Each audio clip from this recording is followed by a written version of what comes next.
Ooh. Greetings and salutations. Happy Friday. Happy Jumma. It is something in my eye. The devil is alive because how in the heck can I read to you all if I can't see?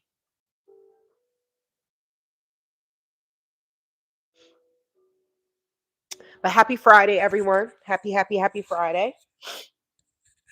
I have um I worked out today, so I feel a little bit better. If I don't work out, I'm not myself. I'm not myself. So let's grab the laptop as well. I was a little late because I had to make this. Y'all know I need my protein shake, right? It's a little cold out here in the A, so I had to cut the heat on. It is cold. So, greetings and welcome back to my channel, Travel with Tay Tay, presenting Friday Night Frights. I know that I don't, I'm trying. I'm hoping that since I'm here, everything is unpacked, that I can get back to fulfilling my requirements, right? Of Ooh, let me not just pull that. So I kind of put my hair up in a ponytail. I put the pins in it and everything when I am working out. If not, it's going to be all in my face. Probably needs to be curled again, but we're good. My hair has been growing so quickly. Look at this. I did this one over, but yeah, I need to redo these because they don't look as fresh. And people are like, why don't you go to a salon? I'm not. Y'all gonna see the video of why I don't go to salons. Every time I go to a salon, the stylist just does whatever they want and they mess up my hair. That's what happened when I was in the Gambia, when I went to the Nigerian hairstylist, who she's actually an anesthesiologist. And she's so church. She ordered hair, some she ordered some hair products. I brought them. Then it's like, oh, I don't have the money. Mm-mm-mm. And then she starts telling me about her husband. And I'm like, what in the hell? This is true crime. So I'm just going to talk about everything, right? So then she starts telling me about her husband. And I'm like, now these are Nigerian Christian people. She's in charge of the women's ministry. He's in charge of the young people's ministry. No. She's not in charge of the women's ministry.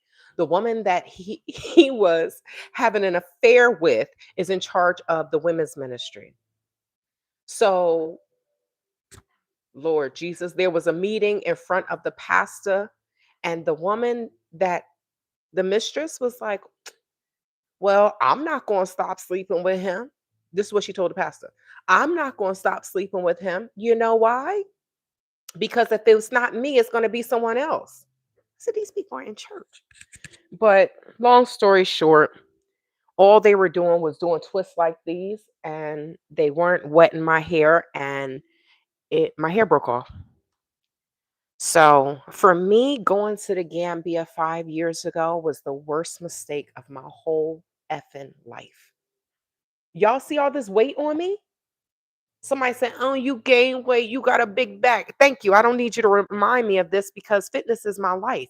But this has shown that what these people have done to not just me, I'm just going to speak on me because I don't know. Everybody else got their, other people got their money back. I'm not going to say everybody else because I know the person that did the audit did not get their money back. And there are a few other people did not get their monies back from Quasi Board, or Kathy, and Phoenix Rain, right? Wherever the money went. God only knows where the money went. So for me, I'm just trying to heal from this. Now, let me just give a special shout out to the people that have joined my membership. Asata, thank you so much for joining my membership. So certain people on certain levels are going to see things that other people can't see. And people, I know a lot of people, you all have asked me like, well, Tay Tay, why haven't you said this? Why haven't you, have you? Look, I have to go back to the Gambia for this case. And I don't want someone doing a GoFundMe. I have life insurance, so y'all wouldn't be doing a GoFundMe for me. Oh my God, blah, blah, blah. If there's no cremation, cremate me and just sprinkle me in the ocean. You know what I mean? I don't want to be buried. That's what I don't want. But I don't want to end up dead in the Gambia because you're speaking on things that people want you to shut the hell up. The people that were the two women that passed away that were very open about and vocal about certain things that was going on in the Gambia, Miss Veronica and Anja, are no longer with us on this planet. So I'm kind of happy that I did keep a lot of things to myself. I did it out of respect for Gambia, but after the things that I've been through, I feel like if they're not respecting their own country, then why should I respect it? You look at it, if you look at what's on Gambia and you follow what's on Gambia, you're gonna see the malarkey and the shenanigans that is going on in the Gambia. And if they're not respecting each other, what do you think they care about the strangers? They don't. Seneca Bradley, good afternoon, love. How are you doing tonight? Good. I love your name, Seneca. Good afternoon. Good evening. I'm well. Hi, Timothy. I am well. Thank you guys for joining. So we're going to be covering a couple of things this evening. So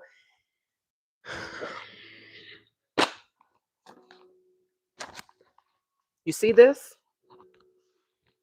You see this? This is the file.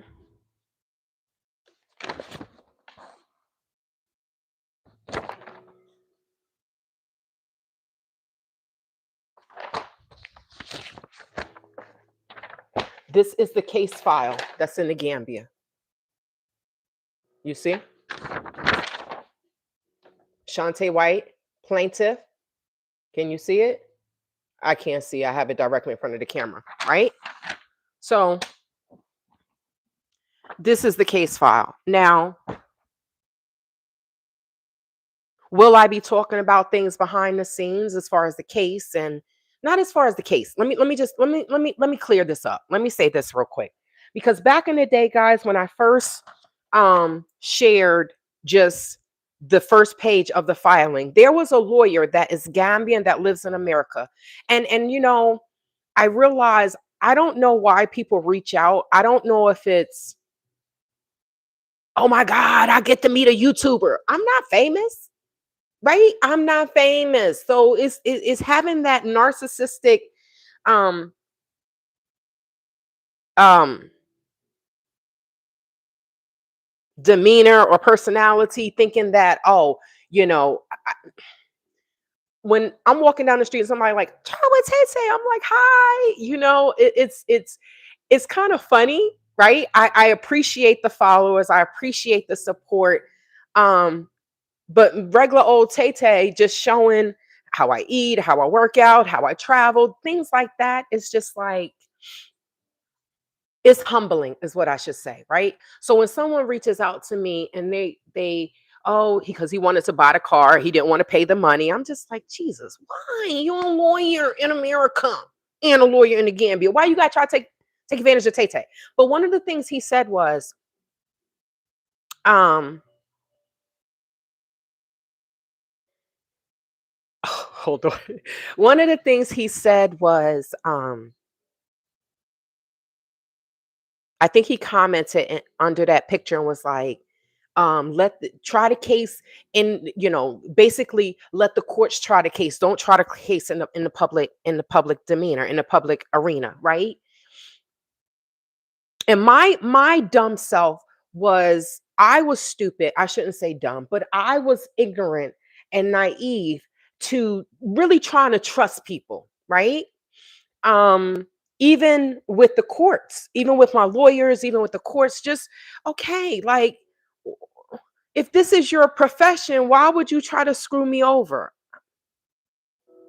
And then you're saying alhamdulillah and so when he said, oh, you know, let the courts try the case, don't try the case in on social media, I felt like he was just telling me to shut up. Shut up. Take the abuse. Most Africans, most continental Africans are taking abuse on in their country from their own people, right? So when we come there, it's like just be quiet and just take the abuse. So things that do not pertain to the case, I'm going to talk about it behind the scenes in my membership. Because when I have to go through, I have to go through my statement of claim and get all of the evidence, right, to support each statement and re-give it to the new lawyer, right? So we're going to get into that. Let me just see. Happy Friday, Elisa. I know you are tired of this stuff going on to go take you a nap on Saturday. This is why I work out. I don't want to sleep my life away from depression because am I coming up out of a depression? Yes, y'all see that. I didn't gain 30 pounds in 2 years. A lot of it has to do with Stella because she got, freaking um um detachment issues and all this other stuff. So I have to be home more than I want to be, right? Um, but it has taken a toll on me. It has. I'm gonna say this. If someone is ever going to sue someone in the Gambia and you're going to sue them for emotional and psychological stress, make sure that your lawyer, before he files that, before he puts that in the lawsuit, make sure that he sends you to a psychologist in the Gambia.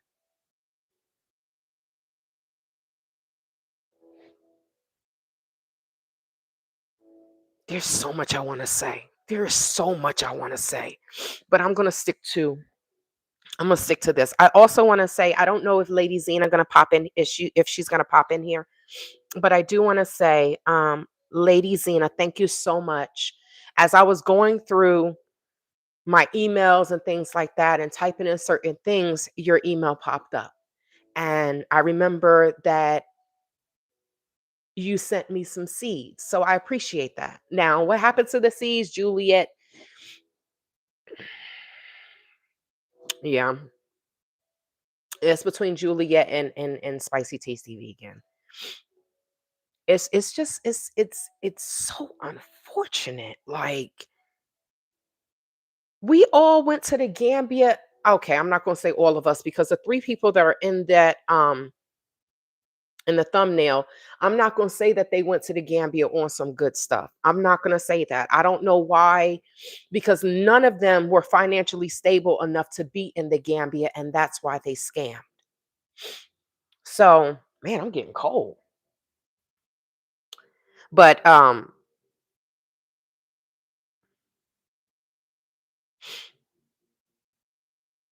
you all should see me tomorrow. Tomorrow I'm going to get some free food. So I'm probably going to go down there and work out and get my. It's very cold here, though. It's very, very cold. I think it was like 50 some odd degrees. So, okay. So I think I thanked everyone. And thank you to everyone that has, supported me throughout this time. Thank you to those that have given me an ear, have lended their ear to my mouth for me just because it's a lot. It's a lot. Like, first time going to the Gambia was 5 years ago. And I filed the lawsuit in 2022. So ask me, why hasn't the lawsuit moved? All I'm going to say is I've learned that a lot of the people, well, the people that I have come in contact with, many of the people that I have come in contact with in the Gambia, that has been there for so long,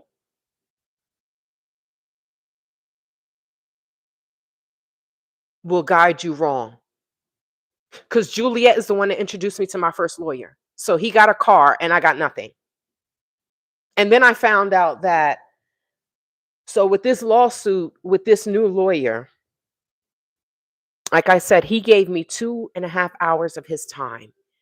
And he took the time to explain to me how a case goes when you file it in the Gambia. I have never filed a civil case here in America, so that's foreign to me. But filing a case in the Gambia, well, I have filed small claims cases here, but filing a case in the Gambia is totally different, right? So I'm sorry, I'm trying to open up, I want to open up all of them. Okay, see all. There we go. So he took the time to explain to me basically you write out your complaint, it's the affidavit, then it's the statement of claim, there's the writ of summons, there's the list of evidence. My paperwork says list of exhibits. Exhibits is farther down into the when you're in court. So I'm just telling y'all what has happened. For me, what I'm going to do is I will give my opinion on what has happened with my what I think has happened with my lawyer, first lawyer, whatever, second lawyer, whatever, previous lawyers.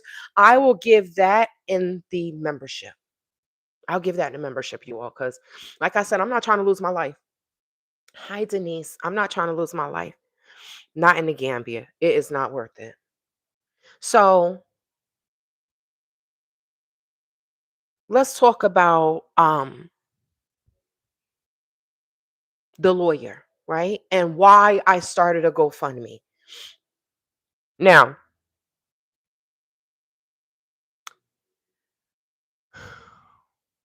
I hired the first lawyer. If you all have read the if you have gone to the GoFundMe link, if you clicked on the GoFundMe link and read the bio, then you will know how much money I have paid for two lawyers.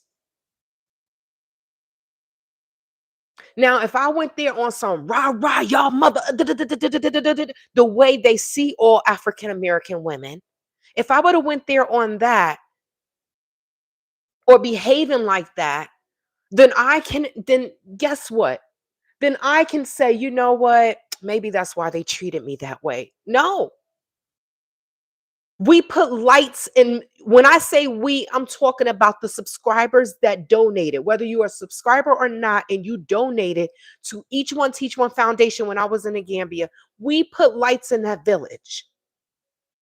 And if it was just 12 lights and it wasn't about nothing, because I'm like, I wish we could do more. He was like, oh, that's enough.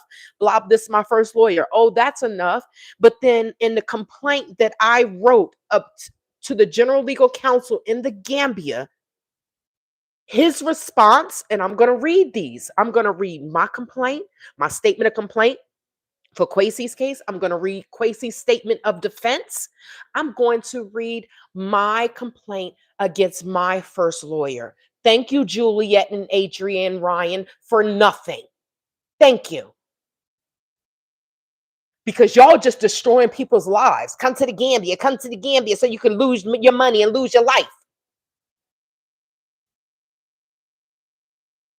I'm going to read all of that. But what the first lawyer said was, oh, well, the VDC, the Village Development Community Organization, I guess.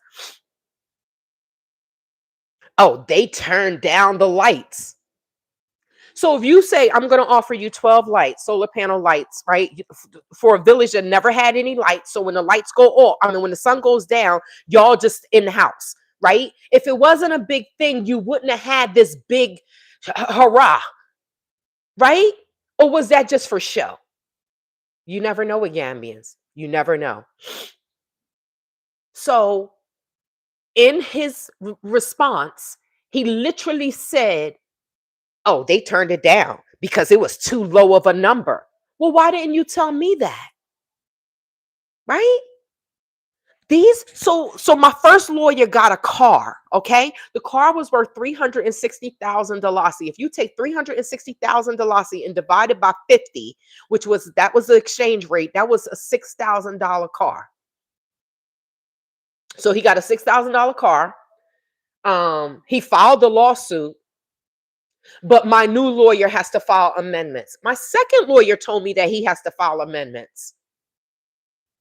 So I will say this, there are senior counsel lawyers in the Gambia, and then they have junior lawyers working for them, right? Whether um working for them. So if the junior counsel lawyer, if the senior counsel lawyer tells the junior counsel lawyer, okay, go ahead and file this case, wouldn't you think that the senior counsel, the one that's in charge, will look at the file and make sure that everything is right before you sign off on it? Well, that's not what happened in mine. I don't know who did what, but my new lawyer has to file amendments. So, why do I need a new lawyer? Well, the first lawyer, I told y'all what he did. Um, filed the case. The only thing that the motion that he did, I guess that was good, was um the the ex parte. I don't know the correct verbiage, but it's basically stating that if Kwesi Boyd leaves the Gambia, when it's time for him to come to court and he does not come back, that they can go after him. They can go after the two Gambian people that signed for him, the two Gambian nationals that had to put up a $2 million Dalasi bail security. Y'all remember that? Thanks to Super Black, because he had posted that in my comments, and I didn't even know what it was, that my case had made the standard Gambian newspaper. Didn't know that. I love my new house, you all, because now I have places to record. I'm so grateful. I'm so grateful. In spite of everything that I've been through, I am so grateful that I have it in me, the support from you all, the support from family and friends to get me to keep pushing. Because, like, this is crazy. So, and I was like, oh, da, da, da, da. I didn't know that this is considered a townhouse. These are townhouses. I said, well, good. So this is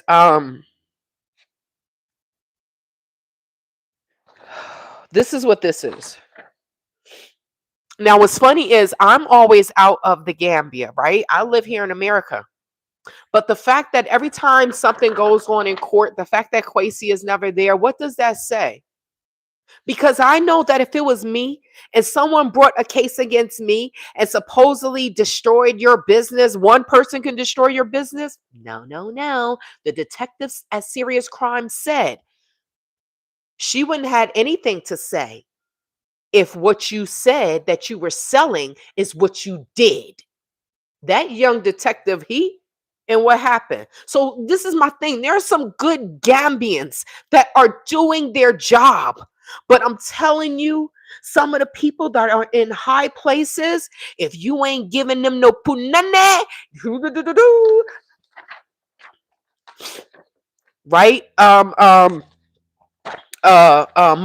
Jaju, the deputy commissioner of prosecution, when I turned him down from going to the guest house with him, you think, why would you do your job? Why do these people leave with their vagina and their eggplant?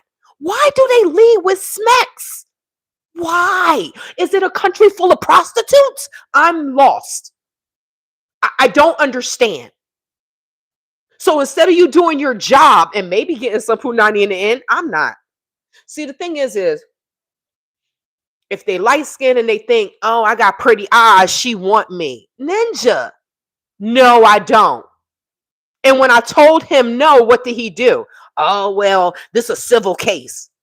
But when I was there, and I have pictures at the office, when I was at Bunjul headquarters, he said he was going to help me register the foundation. No, everybody came in and he sat there like poking his chest out, looking my American friend. Well, you ain't getting none. And let's just say,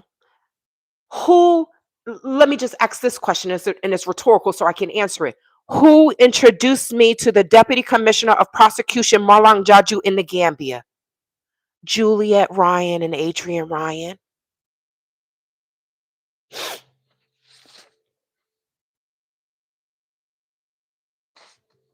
That's who introduced me. Okay.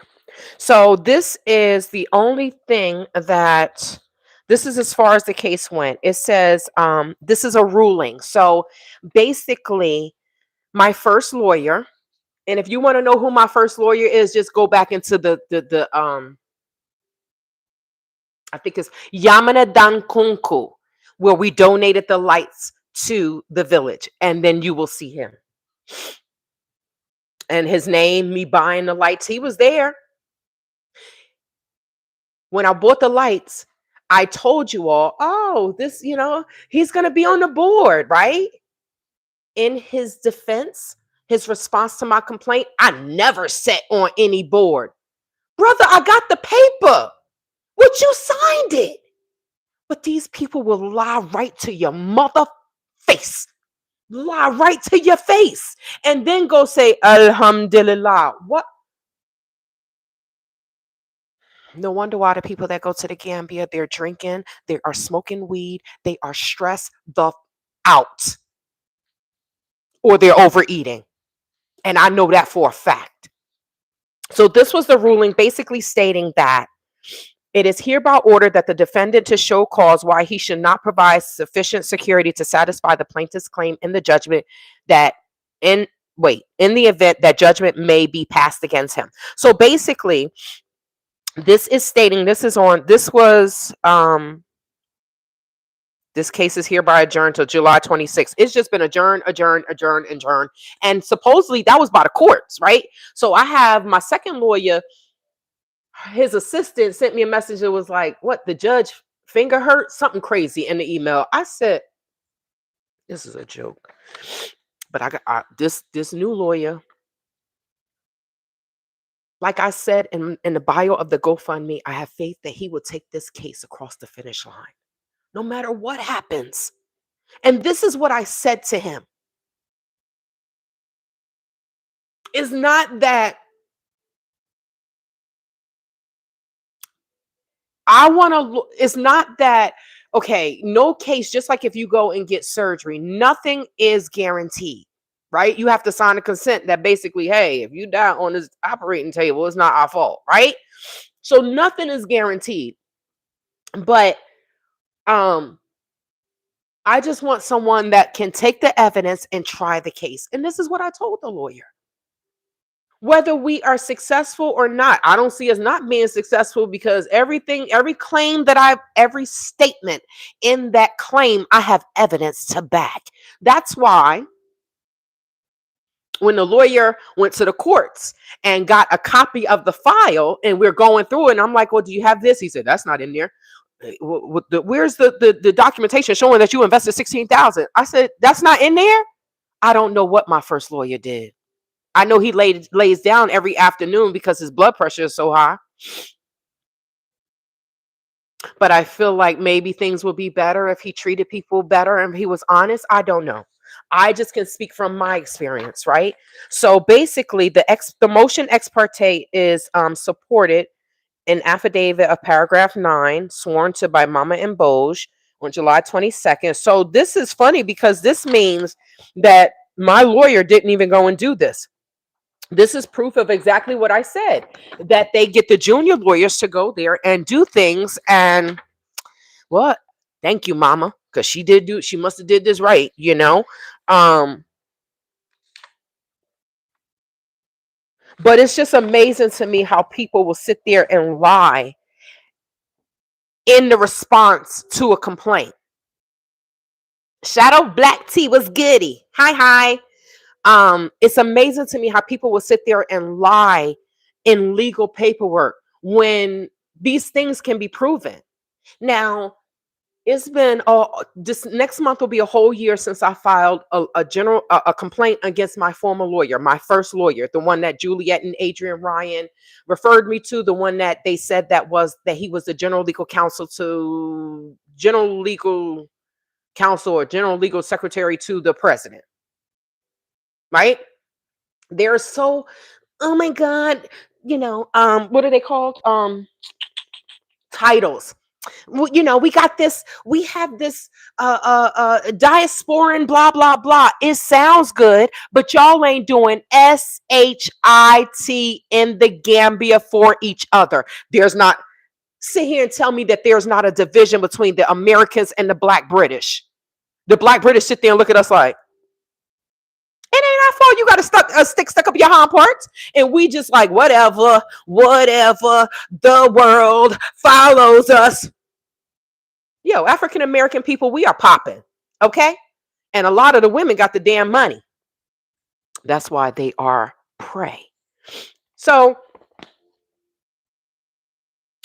okay. So with that being said, that's as far as it went, was the ex parte motion basically stating that if Kwesi leaves the country, that's when y'all saw that he got arrested. That he got arrested for that. They brought him up to the courthouse, and that's what happened then, right?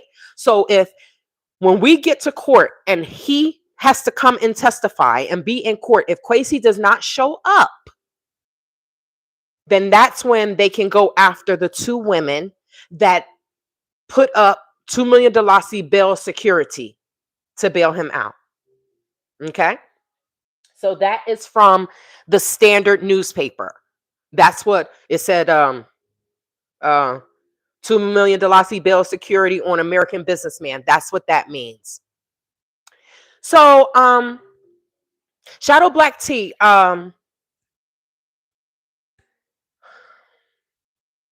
what has happened is I have to get a new lawyer. So I had the first lawyer. So that's what I was explaining. My first lawyer, right? The case was filed in July of, I think it was filed in July of 2022.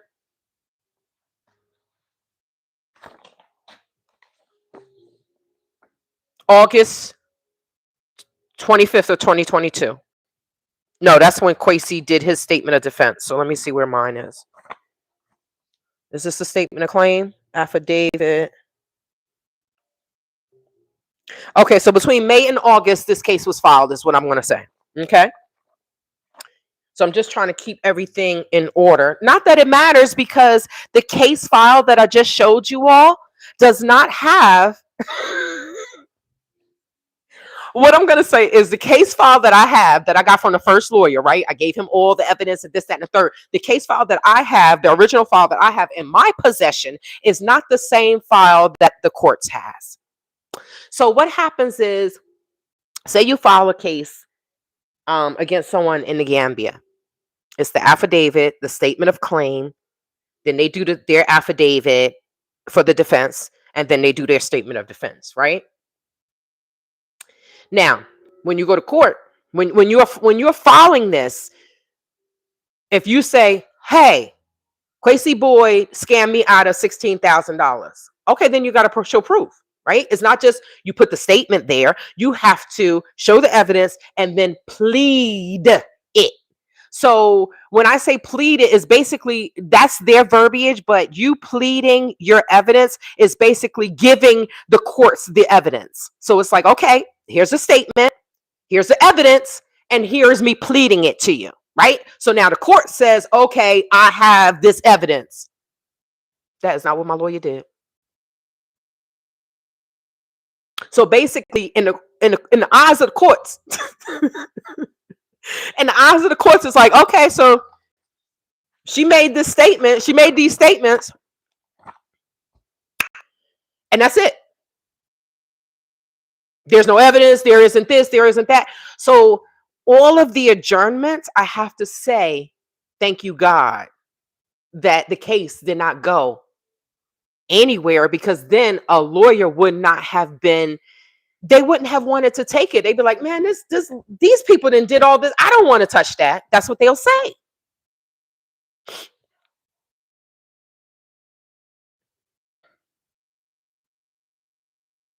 Currently, why did Tay start a GoFundMe? Because I know people are wondering that. No, I do not have cancer. No, I'm not scamming the way Art Kathy did to get money for her rent or her lease for the 12 months. I don't have to do that. They scam. Art Kathy, Quasi Boy, and Phoenix Rain should have shown y'all enough that who's real and who's not. Now people may say, well, Phoenix is not scamming. I know one person that did a consultation with Phoenix, went to the country and still has never met her, but they paid her. So what is that? Telling someone to come to the country, you taking their money, and then you just leaving them hanging? I mean, that's what Quasi and the rest of the people do. So if that's not scamming, I don't know what is. But if I did so many bad things, then why didn't they? If I did so many bad things to destroy their business, then why did they not come back to America to sue me? That's what Art Kathy threatened. I got to do that. I forgot that video. Right? When I was in Mexico, I got we're going to sue you. Art Kathy, I'm still waiting on that lawsuit, boo. You out here faking cancer to get money from people. It's always our own, right? It's so sad. It's always our own that will do this to us. So the reason why I did the GoFundMe is because I paid $360,000 to my first lawyer in the form of a car. Sorry, guys, I'm trying to get comfortable. She had us working legs and arms, but it's okay. It's okay. God bless you. Shadow Black Tea, thank you so much, sister. God bless you. Thank you for the super chat. I appreciate you. So I'm going to thank you so much for that. I'm going to tell you all why I started the GoFundMe. So like I said, for the first lawyer, I sold him my car, right? I can show you the title that I have for the car. Ask me where the car is. It's not in my possession. I have a flash drive. Oh, it's over there.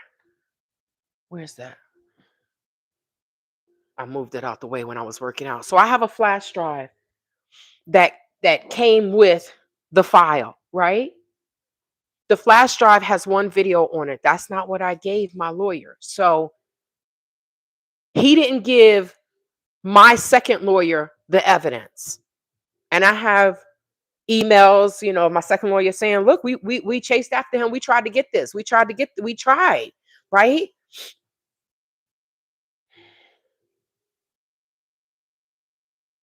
But then his assistant, my second lawyer's assistant, said, basically, she told me to my ear, I'm not going to mess up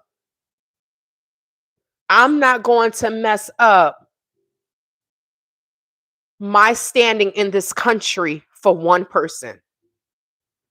Now let's think about that as an American, y'all.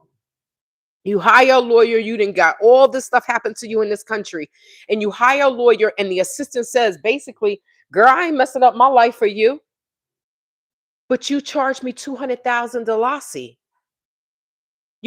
My second lawyer charged me $200,000, and I had to give that to him before he would write anything saying he was my lawyer. Now, what I found out is you can get 80%. The lawyer can ask for 80%, right? If you ask to make payments to the lawyer, they can say, okay, you can give me 80%. And then each time we go to court, you can give like $5,000 to bring that balance down. Now, neither one of those lawyers, the two lawyers before me, neither one of them said that. The third lawyer that I was trying to go to was a woman.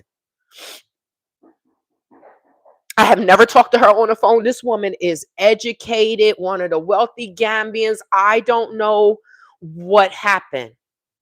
I never gave her any money. I asked her, can I make payments? She said yes. So it wasn't about the money, but in the membership, I will explain what happened with that too. I just can't put it out here, y'all. I'm sorry. I can't. People always try to say, oh, America this, America that. Gambia is not safe. Maybe it used to be when Jumma was there, but it's not safe now. And if you talk, what? You saw that. What did G do to me? What did those men do? They stood there and watched, didn't they?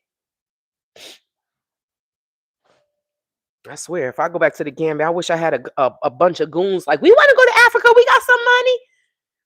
Big African American dudes, right? They're going to be like, oh my God. Right? They'll be scared then. It's sad. So 360,000 in the form of a car, 200,000. Now, when I walked into the second lawyer's office, which I told y'all about the second lawyer, right?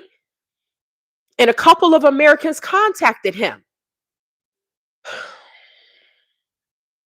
All I'm gonna say is he drive a big body Mitsubishi, and he like this tall, and we're the same tribe, the Fulanis. Let me not talk about that. But I can say that I got a refund from him. Excuse me. But when I walk, y'all remember Uncle Chama, right? So Uncle Chama, which I don't talk to him anymore. I don't. He told someone, he gave her the USB file, and he literally she took a picture.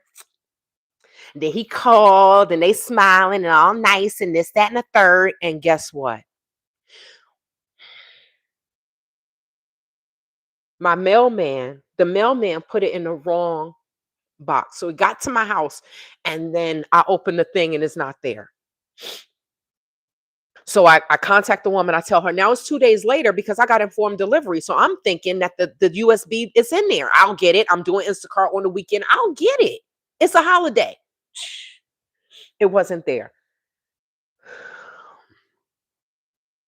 Now this woman, oh, you waited till Friday. You waited. The video is in the membership, right? But you waited this day. You should have called me. Now, she does the 2-day air freight like I was doing, right? If I'm in America, if someone's in America, they want me to bring something from the Gambia here or vice versa. I search it, I bring it, they pay me, right?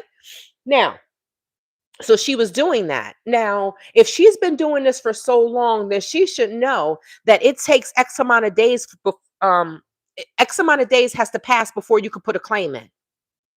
So she kept saying to me, you should have told me before. You should have told me before. No. Then she says to me in a message, you know, the guy that gave me the envelope, he told me about you and you aggressive. Wait, so for me fighting for justice, I'm aggressive? This is what Uncle Chama said to her. So when he come calling me like, well, we chummy, I told him, so you said this to her? Oh, yes, I had to say that. You had to tell her I was aggressive. And you have seen everything that has happened to me in your shithole of a fucking country. Excuse my French, y'all. But this is what you're saying? I said, I'm good. Goodbye. Take care.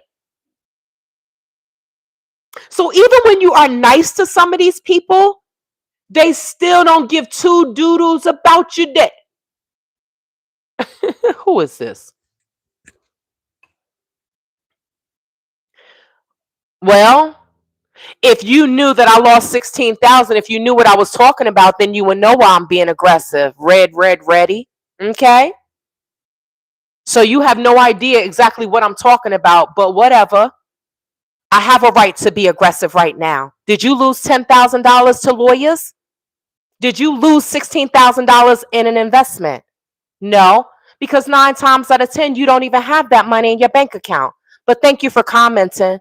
I'm not from Africa, but my free man, Black American people be doing crazy-ish in America also. Is Dalasi Nigerian money? Dalasi is Gambian money. No, it's Gambian money. So for the people that say, oh, they do this in this country, they do that, y'all sound like the white people matter. If somebody says Black Lives Matter, white people matter, we're not talking about that now. And you can't compare the Gambia to the United States. If you want to compare the Gambia to a city in the United States, then let's try Chicago. Because Chicago has 2.76 million people, just like in the Gambia has around about that. So let's talk about the crime in Chicago. right? So if you want to be specific about America and a country in Africa, then pick a city. Pick a city and do it. Don't say America because you're comparing apples to oranges. Okay? Well, then good for you. Good for you, boo boo. And you don't. Yes, thank you. Thank you for that. Thank you for that. Okay? But I'm going to handle things the way I handle it, okay? Because you haven't been through what I've been through. So it's easy for you to come on here and just say whatever you want to say. So thank you for that. Nikki, thank you so much. Hey, sis, you have a right to defend yourself. I'm proud that you haven't given up on your fight. Thank you so much. The real people understand. The people that just come in here, oh, blah, blah, blah, you're yelling. They have no idea why you're yelling. And they just say, oh, you're being aggressive now. But you have no idea of what I did in the Gambia and what has happened to me to make me feel like this. You be harassed for 5 years. You lose all of that money. You get assaulted. You be a victim of home invasion and see how calm you are. Okay? So let me move on.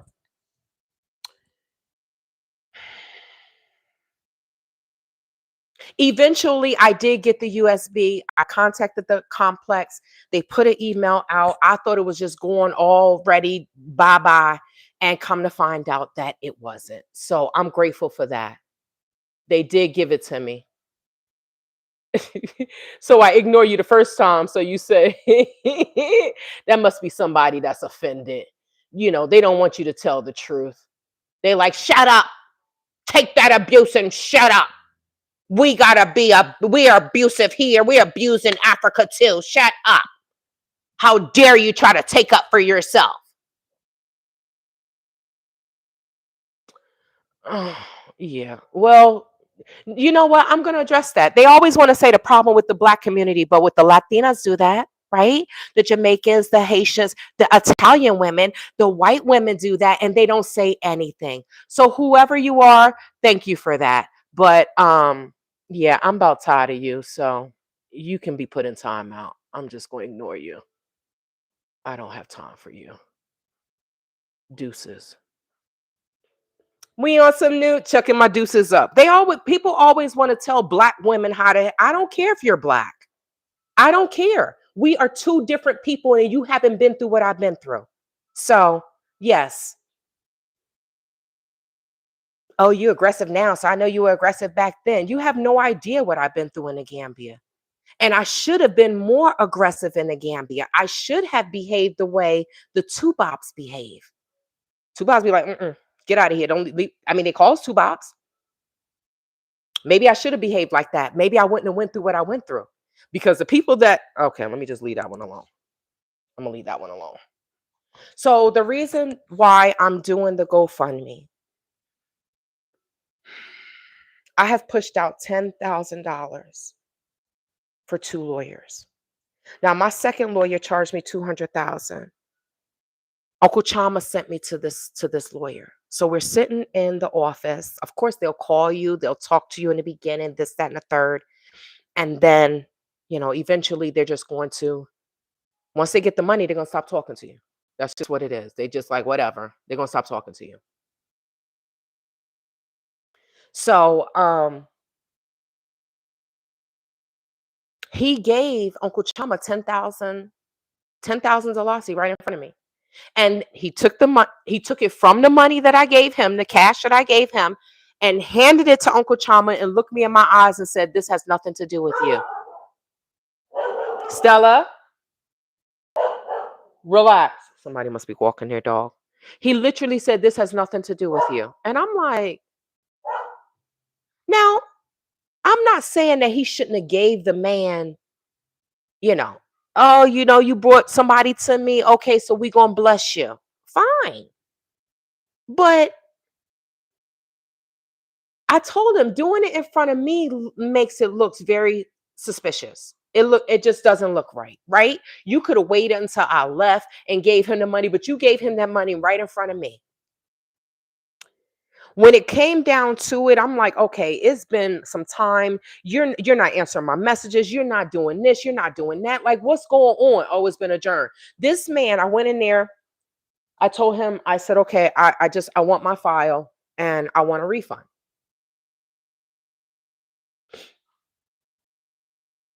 He didn't dispute the refund, but this man wanted to keep 100,000 Dalasi of my money. Why? I said, no, I'm willing to give you 40,000. I started at 40,000, right? I'm willing to give you 40,000 Dalasi. I said, I'm willing to give you 40,000 Dalasi because you haven't done anything. You haven't done anything. You said you got to follow amendments. Nothing has been done. Because Uncle Chama was in the office with me, he called Chama. When I left, no, I'm lying. I went there the first time by myself. The second time I went with Uncle Chama and another person. The first time I went, he said to me, I'm going to contact you and tell you what, calculate basically what we have done. And then I'm going to talk to you and I'm going to tell you what the um, balance would be, what the refund would be. At the end of the day, he said he would tell me that. I didn't hear anything.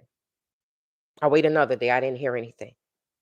Now, Uncle Chama and the family that hosted me, he contacted them and they knew what the refund was going to be. So I'm in the car with the family that hosted me, and I'm like, nah, man. He thinks that I'm gonna let him keep 100,000 Dalasi. Or he said, we've been going back and forth to Banjul.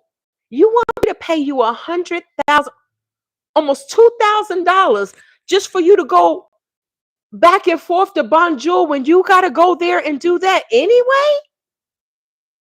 But you haven't done anything for the case. But he never called the client. So when we all went in there together, I'm like, y'all, he was so mad at me. This man was biting his lip. If he could have jumped across that desk and beat the hell out of me, I think he would have. I think he would have. He was so mad. And all I'm doing is hitting him with questions like, okay, so, brother, if you haven't done anything, why do you think that you deserve 100,000? 100,000 Dalasi for what? I said, I'm willing to give you 50,000. He said, well, he said something. He gave me a counter or whatever and said, and if you don't like that, you could take me to court. So this is the second lawyer that has said, I can either take them to court or they're going to sue me for y'all not doing your job.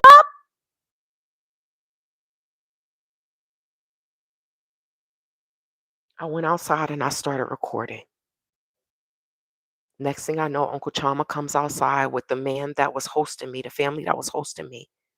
Now they were in the car joking like, "Man, I wish I can get a transportation job for 100,000 Dalasi." So they knew that that wasn't right. But I found out behind the scenes, both of those Gambians knew what the lawyer wanted to give me, and they kept their mouth shut. And you think I still want to talk to you? Which makes me think, is he going to share the money with y'all? What's going on here?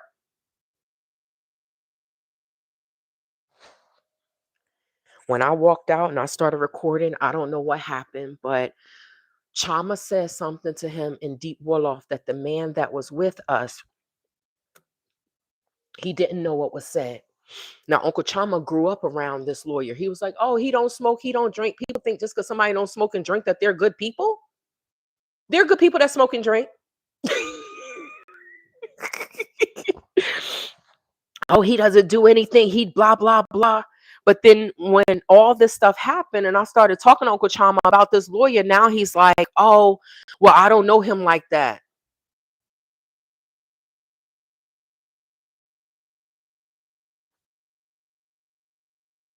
So I'm going to say, if you take a referral out of the Gambia, God bless you. Because it may go right, it may not. It may not. Um,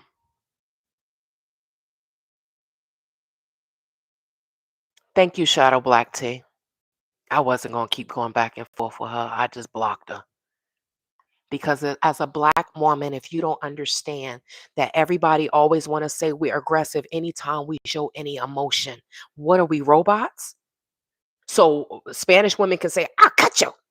Italian women, they even a Moroccan chick, right? She's like, I'm blacker than you. She on top of the damn bar, white girl wasted, right?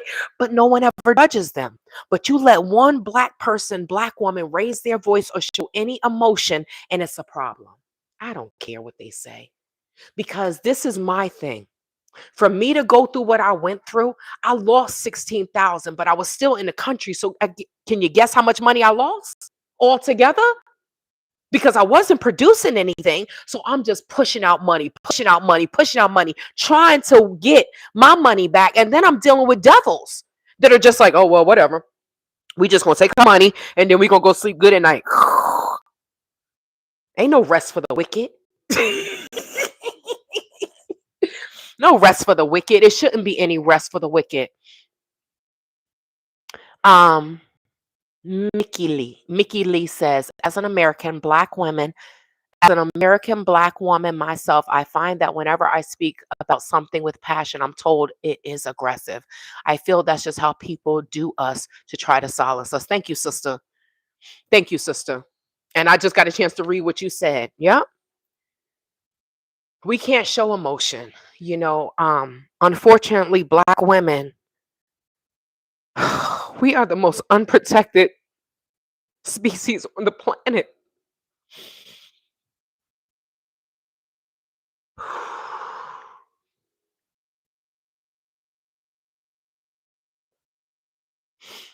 This is why I continue to talk about true crime on my channel, because we travel, we do a lot of things by ourselves. A lot of black women do a lot of things by ourselves. And I just feel like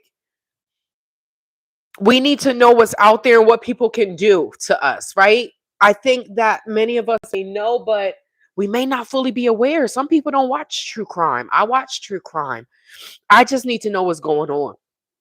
I just want to know. And it's I'm probably kind of hooked now because I'm like, damn, people are crazy. But I look at it and I share it. I share it. So because I have pushed out $10,000, over $10,000 US dollars for 2 different lawyers, and I got some of the money back. The second lawyer, for whatever reason, she just decided she wants to separate the case. I don't know. But I heard that the second lawyer, she doesn't even do trial law. So I don't even know why she took it. I don't even know why she took my case, because they say if you see her in court, she is the lawyer for the banks. So I don't know, y'all. I don't know. But one thing I will say, because I've been going through this, first time going to the gambit for 5 years, since it's been 5 years since the case has been filed. It's been 3 years. This is it. This is it. This is the last lawyer. Even though, like I said, I just feel different. This man is my age. He's 2 years younger than me, right? He doesn't come from a wealthy family. Technically, he's an underdog. And I don't know, for me, I always fight for the underdogs because I'm an underdog, right? I'm not rich. I'm not gorgeous, right? I'm not, things happen. And a lot of times people are afraid to speak out, right? A lot of the people that lost money, they will still never say anything. They're embarrassed, right? I lost too much money to be embarrassed. The criminals should be embarrassed. The victims should not be embarrassed. Embarrassed about what?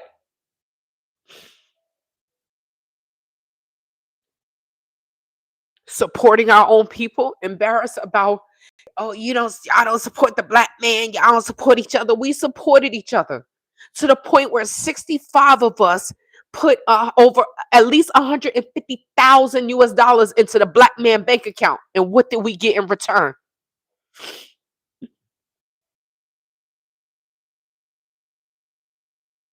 What did we get in return? Hey, Curly, stay ready. Greetings. I'll tell you, I feel you. We are the least protected and always told to be quiet, but we're the most supportive. Look at what Target used to be and look at where Target is now. Look at the black woman that has sickle cell with her children, and look at how black people I'm not gonna just say it was black people, but it was the majority of the black people that came together to support her. So no one can tell me anything about our black women.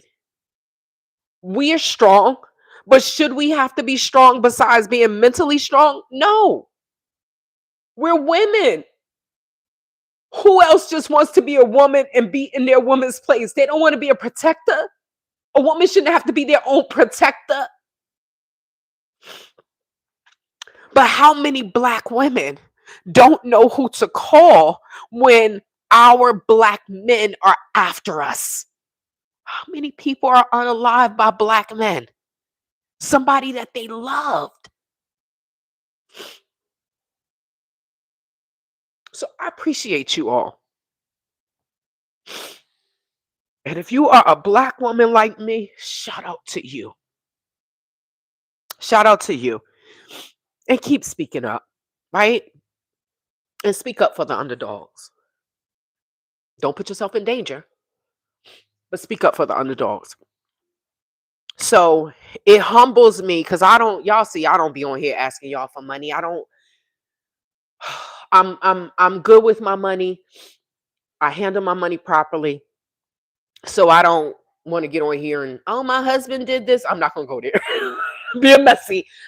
But I'm not going to be on here asking you all for money like that. But at this time, this is why I started the GoFundMe. So like I said, for the people that say, Tay, you save, my savings, you save me from spending a lot of money and losing a lot of money. If you choose to give 10, 15, $20, even if it's $5 or $1, I'm not going to say no, because this is the GoFundMe starts at a certain amount.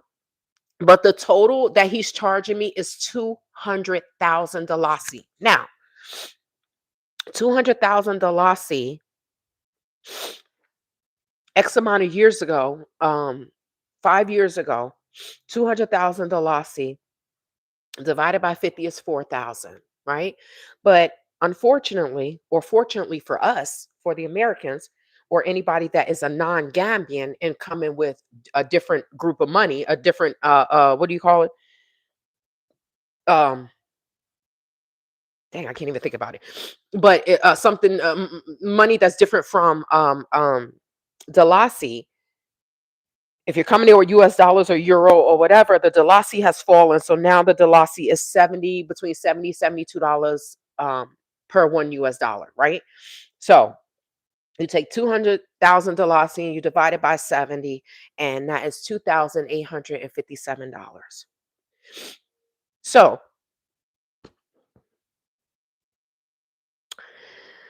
if I knew this before, I would have done a GoFundMe 6, 7 months ago. But the third lawyer that I reached out to, well, that I met I never talked to her on the phone. It's only through text message, which is weird because like text does not have any emotion. So I like to talk to people to clarify, especially if it has to do with business. That's just me. I don't know about anyone else, but that's just me. But if she would have told me that she wasn't going to take the case, when I made sure she got the copy of the file and I asked them to look at the file, if she would have told me that then I would have started the GoFundMe. But she didn't. So that's why it's under there as an emergency, because court is coming up and I need a lawyer. It's superior court. They call it high court. It's our superior court. Superior court, you need a lawyer. Unless you want to go in there and defend yourself, and that just turns out horribly, right? But dang, I must have used the wrong. Okay, so whatever what's the name I use is breaking my scalp out. I just used it was the main choice, the glistening, the before Courtney sold the business. I have a little bit of a lot of products. So I'm like, let me just use these so I don't waste my money. And it's breaking my scalp out. So I have a whole, I think 3 jars on my bookshelf of whenever I go to the Gambia, stuff that I'm going to take to the Gambia to sell, hair products. They're pretty much full, but if it breaks my scalp out, I'm not using it.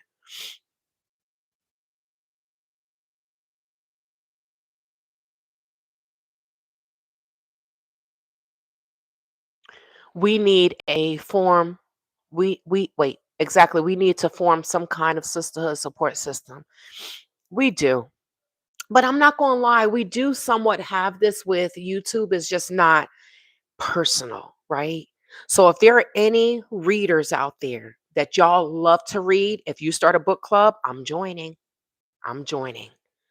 Because that's something that I need to be pushed to do. Like me, I'll just go to the gym. I don't need to be pushed to go to the gym. But my problem is if I pick up a book and it's good, I'm gonna be up till 2 or 3 o'clock. I feel like I gotta read it in one sitting, and that's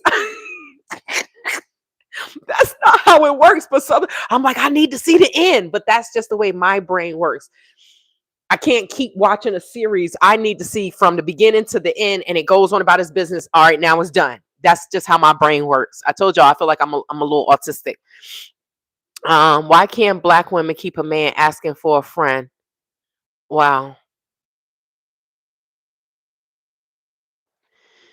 I'm not even going. Good. Thank you, Mickey Lee. Why can't black men keep women? Why can't black men protect women? That's too much of a generalized statement because everyone is not the same, sir. Just like, I mean, your name, I could totally judge you off of that, but I'm not going to do that. But what I am going to say is I really wish that the interaction between black men and black women were better. I do. I wish that we didn't fight so much. I wish that we didn't blame each other so much. But the reality is for me, um, I wasn't protected in the Gambia. And I was a single woman traveling. So, and some people just like some women are blessed to have a good man, and some women just have a male, and vice versa. So, yeah, I think you came on the wrong page saying that though.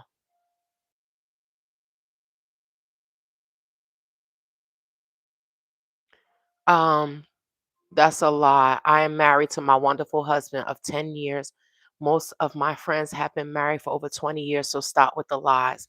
That's why I said he just came on here and just made a generalized statement. Just a generalized statement. And it's like, why? Why? You know what I mean? Because I seem to know many of them then. Maybe it's the people you attract are the people you are around. Yeah, yeah, I think you just came on the wrong page making a generalized statement. You know, you can go on the males page and why are all these men single? Because people don't want to be adults. Some people don't want to be adults.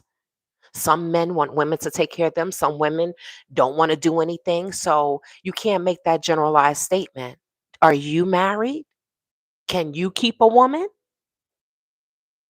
Or are you single and you have been hurt and you are traumatized as well? So you're hurt and you're like, oh, black women this, black women that. Why don't black people go to therapy? The dick yo. I don't know the person's name. It's just a weird name, right? Do you go to therapy? Have you been hurt by a black woman?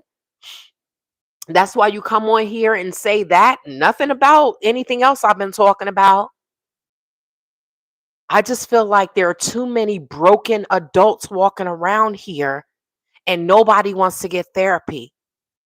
If a woman has done you wrong, then go get some therapy.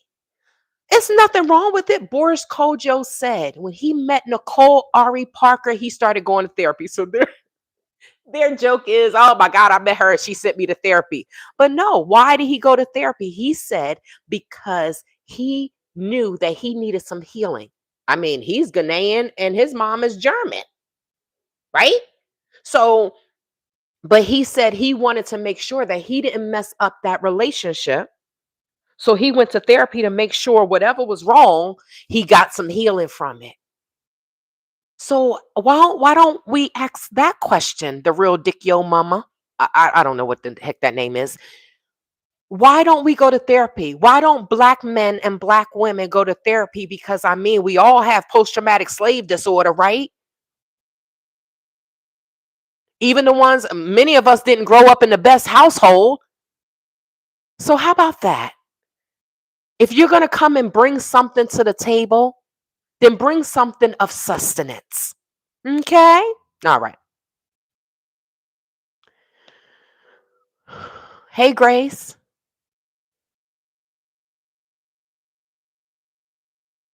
You must be a foreigner. FX my business. So I could tell that you're a foreigner by the way you're talking, right? Not scam. Who writes not scam? If you a passport sister, what is a passport sister? Right? What? I have a passport and I travel? Y'all should stop coming on here just assuming. If you a passport sister, whatever happens, you must accept it. You are a foreigner. Who dated their great grandchildren? You see, this is a foreigner. But see, okay, so let's talk about this. This is why I'm kind of let me not say that. But this is what the culture of continental Africans and all over the world, anytime you're not an American, this is what they do. This is we saw, what is it called?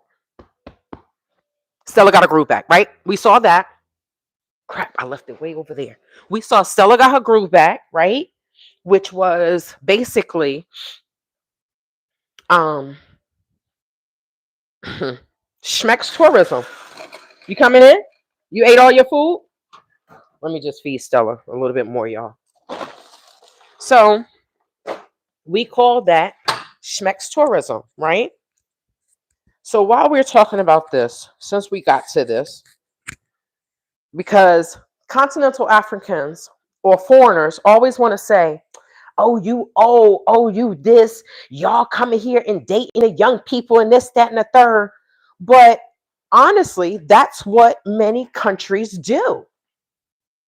That's what many foreigners in the country, this is what they do. They know about the visas better than we know about the visas. They know about the marriage visas because that's what they do. I'm going to marry you. It doesn't matter that I'm 40 and you're 20. Doesn't matter because I love you. Right? How many times we hear that in the Gambia? But you love him and he love you. And y'all, well, there's no love. They want out of their country. There's no love. And we know that. We know that. So some of the young people, the younger people want to insult the 40-year-olds, right? The 50-year-olds, the 60 to 70-year-olds. I don't think 70-year-olds should be dating. I don't think 70-year-olds should be dating a 20-year-old, but that's just my opinion. They have nothing in common but schmecks. And God forbid the 70-year-old don't give the 20-year-old what he wants, or vice versa. The woman doesn't give the man doesn't get a woman what he wants, or the woman doesn't get a man what he wants. And one party may end up unalive. Whether it's the foreigner, go ahead, eat your food. She like, you gonna take me to the bathroom? I'm gonna take you to the bathroom. Give me a second. Whether it's the foreigner or whether it's the person from the West, whether it's an American or whatever. So they always try to insult you, but the funny part is half of these people can't even work out the way we work out. They look old at 40, right? They look 60 at 40 years old, but that's the best way, right? That's what's done, right? So, hi, I don't know who per N9. So let's talk about this. Nobody wants to control anyone. Who, first of all, if it's my business, I don't even know. Even if it's my business, I don't know what your name is. Who gets in a relationship to control? If you're getting in a relationship to control, then You probably shouldn't be in a relationship and you need to go to some therapy because that's not normal. So, if a younger person gets in a relationship with an older person, there is going to be some type of power struggle because the young person is going to be mad that the older person has money and the older person may try to control them. They may try to control them. But this is why I feel like people that are of the same age should date. When I'm in the Gambia, they're like, oh, you should give me your number. Why? No, you don't need my number. Oh, there's nothing wrong with being friends. It's nice to be nice. They say the same thing. No, I'm good. I don't need any more friends. That's what I say because I know what it is. Little boy, get out of my face. Damal. Then they hit you with, oh, we can do this in our religion. I'm not Muslim. So that's your religion. So maybe you should go and find an old Gambian auntie. They're not marrying old Gambian aunties, not the men. The women are marrying the old Gambian uncles. Look at Isa to what's her name? Mboku, whatever her name is. She got her old man.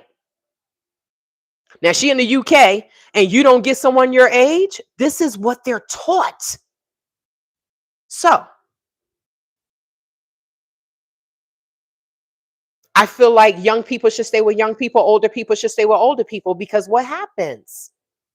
When a dude try to talk to me, like I said in the Gambia, he's younger than me, damn, I'll go. Oh, in our religion, we can do this. Good, I'm not Muslim. Well, Khadijah was older, and the and the prophet, I said, I'm not Khadijah, and you're not the prophet. So because there's no love, they try to act like they're in love with the person. Let's just talk about this. So there was a woman named Anastasia King and Indel King, right? Anastasia King was a Russian mail order bride. Y'all remember those?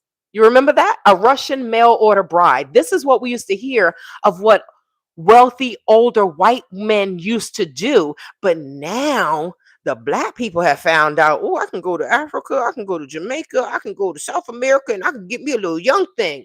I mean, I'm not going to say don't do it. If that's what you want to do, just bring your plastic to protect yourself. And also, go to a hotel. Because if you bring him to your house, you think he ain't looking around? These people don't, a lot of these people in third world countries, these are beautiful places to vacation to, but they don't have anything. They cannot experience their country the way we do. You remember when I went to James Island, Jufre Island, Kunta Kinte Island? You remember my cameraman, Adi Vibes? He never been there. He turned on me too. You can't. I have very few Gambians that I F with. Very few. Because many, it's just like any other third world country. I'm your friend as long as I can get something from you. Hi, Toy Maltese family. As long as I can get something from you. So let's talk about this. Anastasia King was a mail order bride, right? So Indel King used a marriage broker site. Did you all know that there was even a marriage broker site?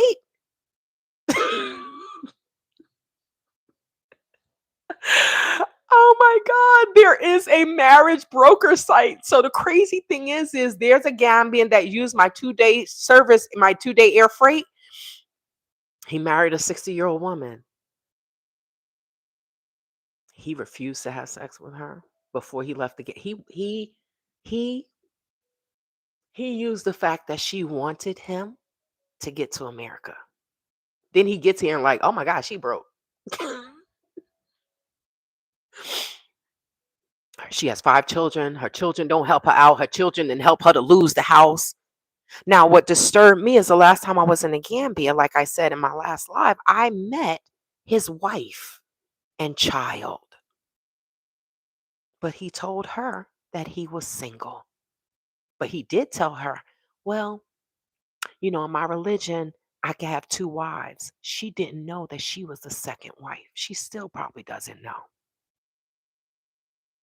But this person is so religious. I got to fast for Ramadan. I got to do, but you're lying. You're lying to get to a country. The wife then got hit by a car. She done fell down the steps. He didn't. He believes in juju. I'm like, is he trying to use black magic to unalive her? She from Philly. She sounded like a black woman on the phone. No, I ain't gonna lie. But he was like, oh, I have friends, they don't have any money to take care of you, but they will love you. What the F?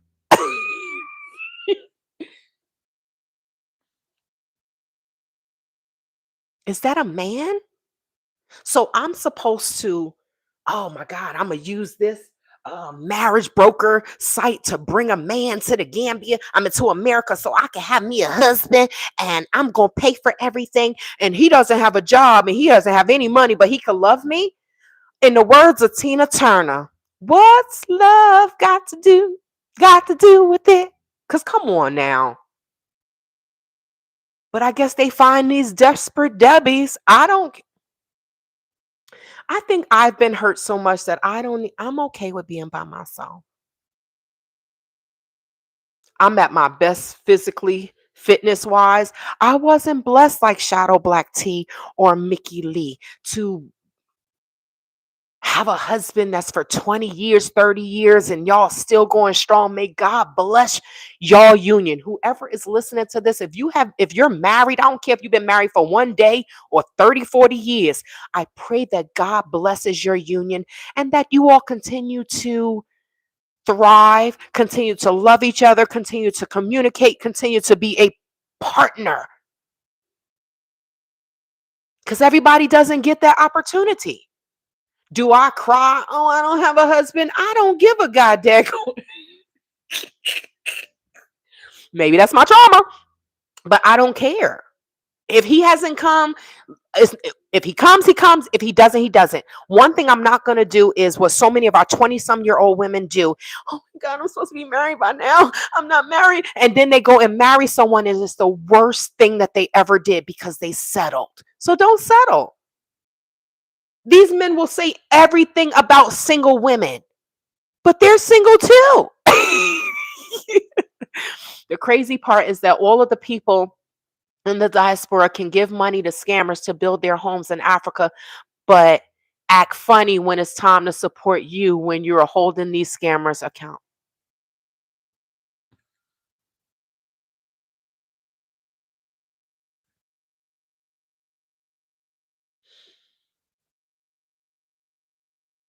Does it hurt my heart? Yes. Shadow Black Tea, it hurts my heart, right?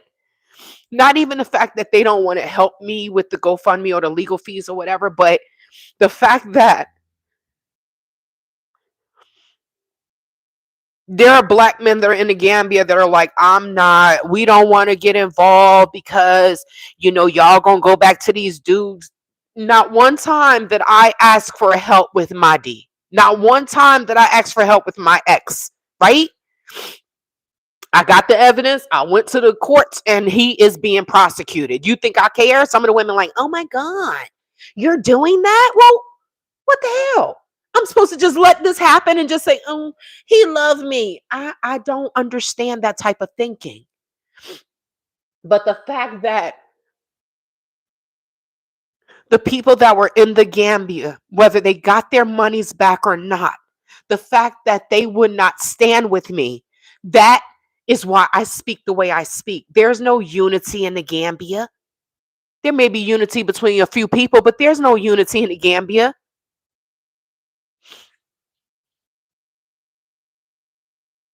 But I don't know what it is about me. They like, we ain't helping her. She beautiful. She got money. I don't know what it is. But don't sit there and say, because on one of the laws, somebody said, I will meet you at the police station. I'm a black person. We in the Gambia. He never showed up. Now, I don't know what happened, but he never showed up.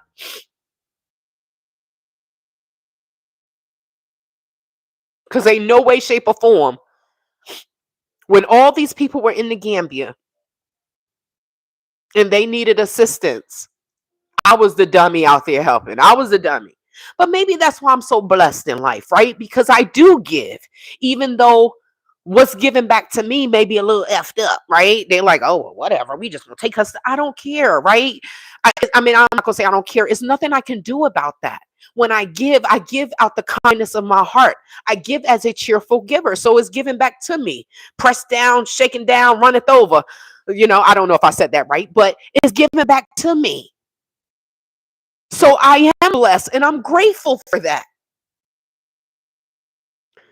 But when they talk about unity and this, that, and the third, and I can tell you, somebody said to me, forgive us for not being there for you.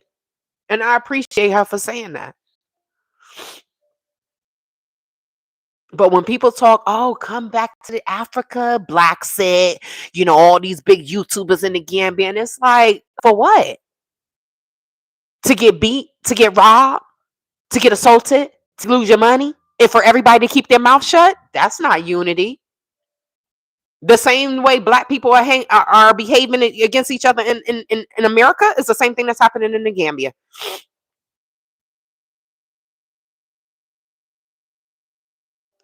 I mean, think about it. All of these women that we see have been through stuff and didn't have any money. How many women have contacted the I was about to say immigration. What's the place called? Um, Damn, it's on Caraba Avenue. The embassy. I couldn't get it out. How many people contacted the embassy for help?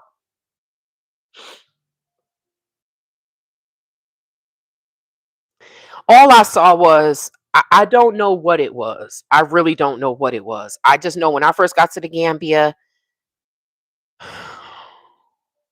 people saw that I really was doing what I said I was doing.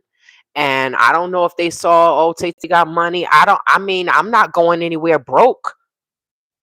I'm not going anywhere and I don't have a savings. I got to ask somebody, can you get me mattresses? What the hell are y'all doing? Y'all have children. They buy a car from the auction and they sit there. They saw me run out. I was out working out by where I used to stay. And they stopped and they talked for a little bit. And I don't really like people stopping me with my workout because I don't want my heart rate to go down, right? So, but the car, they was like, oh, we got to go. The car about to start doing this. And I'm just like, but these are the people that turn their back on me as well. So I don't know. I feel like I'm the dummy for helping. That's what I feel like. I feel stupid for helping my own people. And then they just turn on you. You open up your house to them. They stop talking to you. And I'm just like, now I would have been wrong. Like the woman said, oh, this is your karma because you kick people out your house. So I'm just supposed to accept I'm just supposed to accept nonsense and disrespect in your own home. I don't know what's wrong with people. But I know that abuse is something that I'm not going to accept. And neither should you. I was watching this all play out in real time during the pandemic. You just randomly appeared on my homepage. Ty, never lie. Thank you. And like I said, there's a reason why I didn't talk much about what has happened in the Gambia because I don't want to die. Some people, when you go to other countries, all they know is I'm this, right? They got this super pride about their country. And even if you tell the truth, right? Thanks for joining, Ty, never lie. If you tell the truth, something bad can happen to you. The Bible says they'll kill you in the last days for telling the truth. So let's get back to this. Anastasia King was a Russian mail order bride. So her husband, Indel King, Anastasia she was Russian. So her husband, Indel King, went to a marriage broker site and he brought her over, right? Indel King brought Anastasia King over. Indel, if you are one of those people that like to Google when someone is talking, like I do, Indel, Endell King, and Anastasia, Anastasia King. So he brought her over to America, No, no, no. Wait, hold on. He went to Russia. He met her family. The family was like, oh my God, we give the approval for him to marry her because he loves her. Now, if you Google Endell King, you're going to know that this wasn't love. Okay. And you see Anastasia. So he's short, fat, wear glasses. He perpetrated like he had money, and he did not. He had enough money to go to the marriage broker site and get her, right? Go visit this, that, and the third. He brought her to America. Now, he was 40 something, she was 20. So 20 years, 20-year difference. She loves him. They talking, oh, she was so much in love with him, this, that, and the third. All of a sudden, I miss my family. I miss this. She goes back to Russia. Now she's messing with this dude named Sasha. She loves Sasha, okay? Because Sasha is closer to her age. She only married Endell so she can come to America. Now, Endell he called somebody and said that his wife was missing. He said he went to Russia with her. He's like, see, we have all these videos. Anybody that's looking at these videos, y'all, you could see he is trying to, and she's like, you could tell she is disgusted by him. She's disgusted by him. But they'll tell you that this is love. She loved him. No, she did not. She loved the fact that he was her conveyance to America. That's what she loved. This is why people got to be careful. You got to be careful. She ain't never going to turn those comments back on.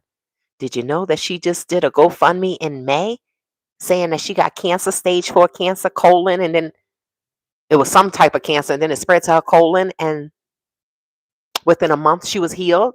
She's still scamming. She's still scamming. So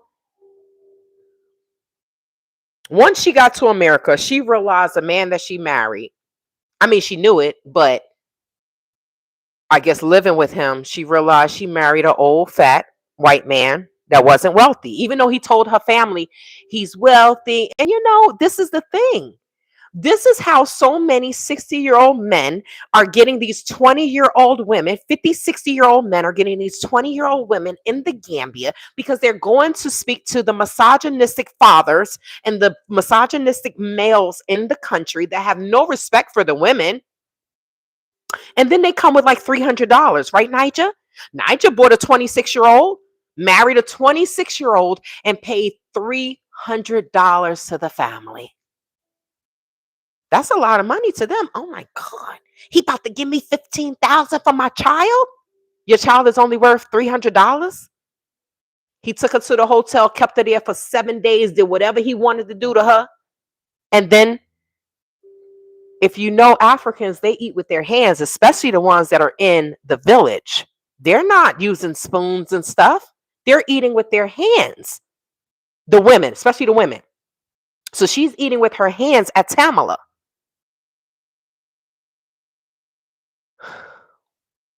Megatai was there.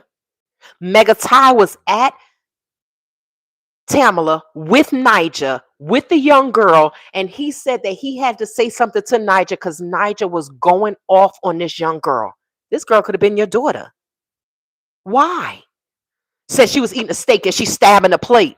So you don't even realize or know the person that you're dating or the person that you just married. You only known her for like 2 weeks. Who set up the marriage? Marty, Renee Marcus's brother. Well, how was I supposed to know? They probably loved each other. I said, what about Mariama? Isn't he married to Mariama here in the Gambia? And doesn't he have a wife in America? These men are a hot mess. So when my dick yo says, why don't black women do da? He needs to go and ask his black man what the hell is going on with them. So back to this. So Anastasia was cheating with the man in Russia, and Endell found out. Endell sent an email to Sasha. The dude's name is Sasha. The Russian dude name is Sasha. Now they saying she loves Sasha. I said, I thought she loved Endell. Endell came back to America And when the wife was reported missing, Indell, the older white man, told the police that he got on a plane and she stayed in Russia.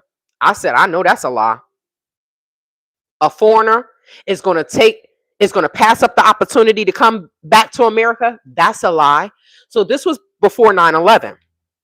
So what happened was it took them a little bit longer to get the manifestation. When they got the manifestation, they saw that Anastasia was on a plane. They said, well, hold on. She came back to America. Hmm. Of course, they start checking things. And there was a young man that lived in the house. And Anastasia said that she was uncomfortable around this young man. And she was uncomfortable around this young man because this young man had, he was on the Schmex registry, right? He was not on the up and up. Okay. So she felt uncomfortable around him because he was a Schmex offender.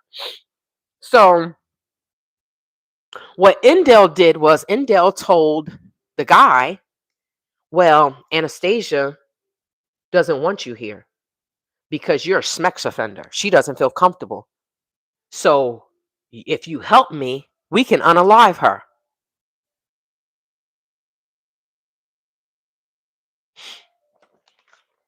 Now, they didn't know that she was talking to family and she kept her diary in a safety deposit box. I think she kept her passport there. She kept her jewelry in a safety deposit box. So when they got access to the safety deposit box, then they start seeing things. And she had a letter in there and it said, if something happens to me, contact blah, blah, blah. So they contacted blah, blah, blah. Long story short,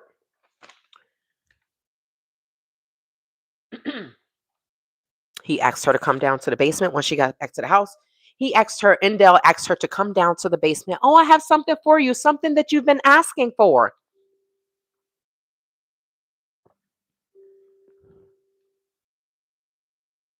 I wouldn't have went back.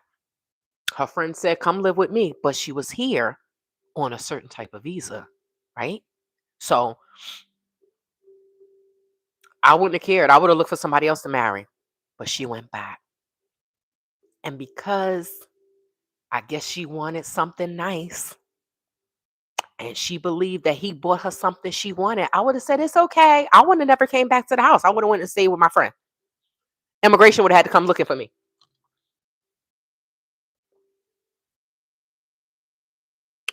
She came downstairs. He gave her a hug. He bear hugged her. And the young man came from the back and unalived her.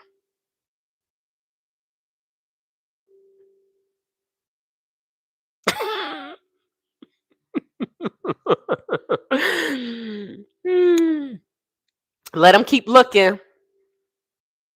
Because I got my gun sitting right here. No, it's not. It's not sitting right here. It's not sitting right here. But why she got her gun on the couch? So, in the end, Indell, Google him, y'all. Indell King and Anastasia King.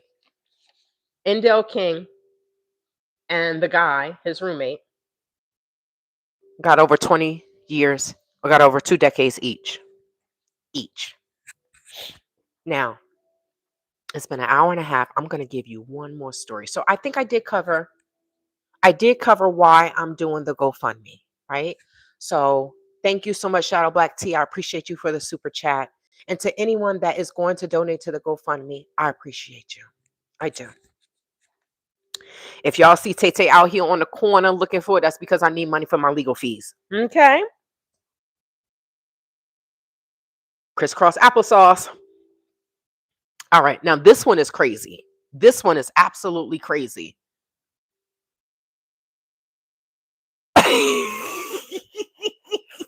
It's faceless reactions.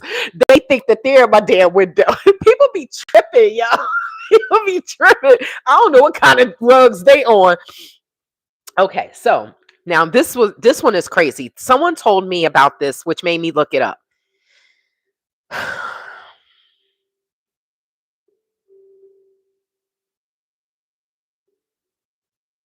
Oh no, that's a different one.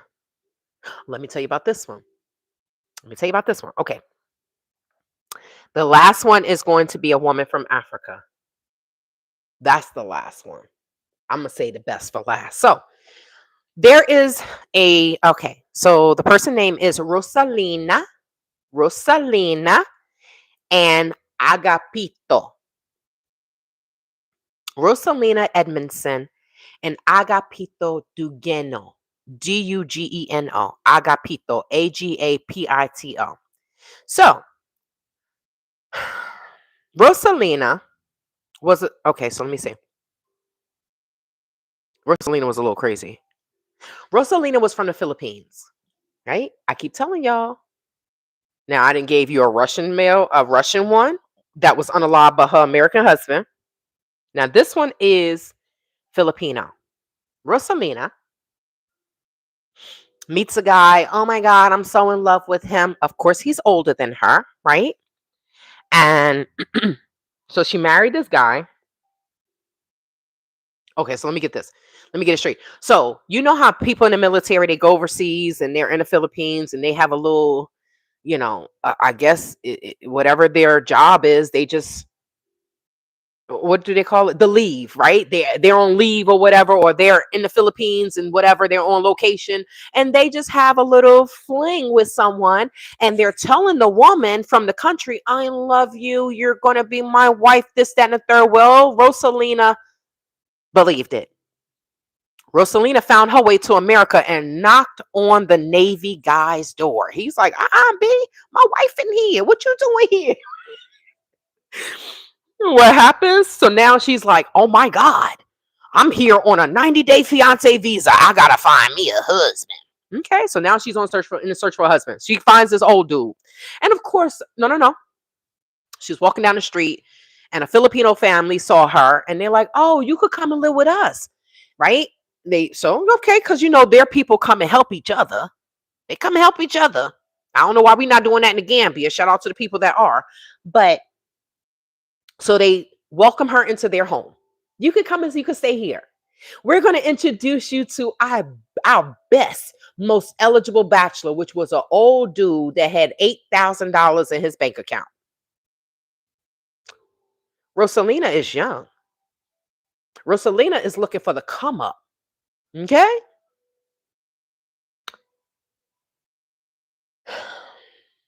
So she married him. She was 23. He was 76. Okay? Where's the love? What do they have in common? We know that that's nothing. So he married her so she could avoid deportation. He died of a heart attack shortly after their wedding.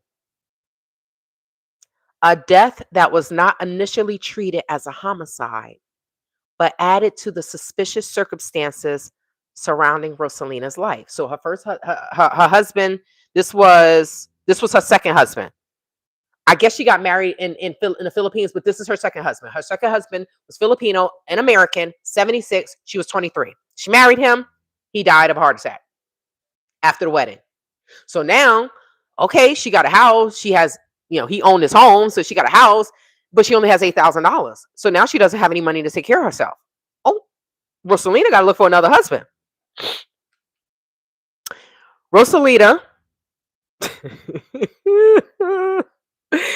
This is so sad.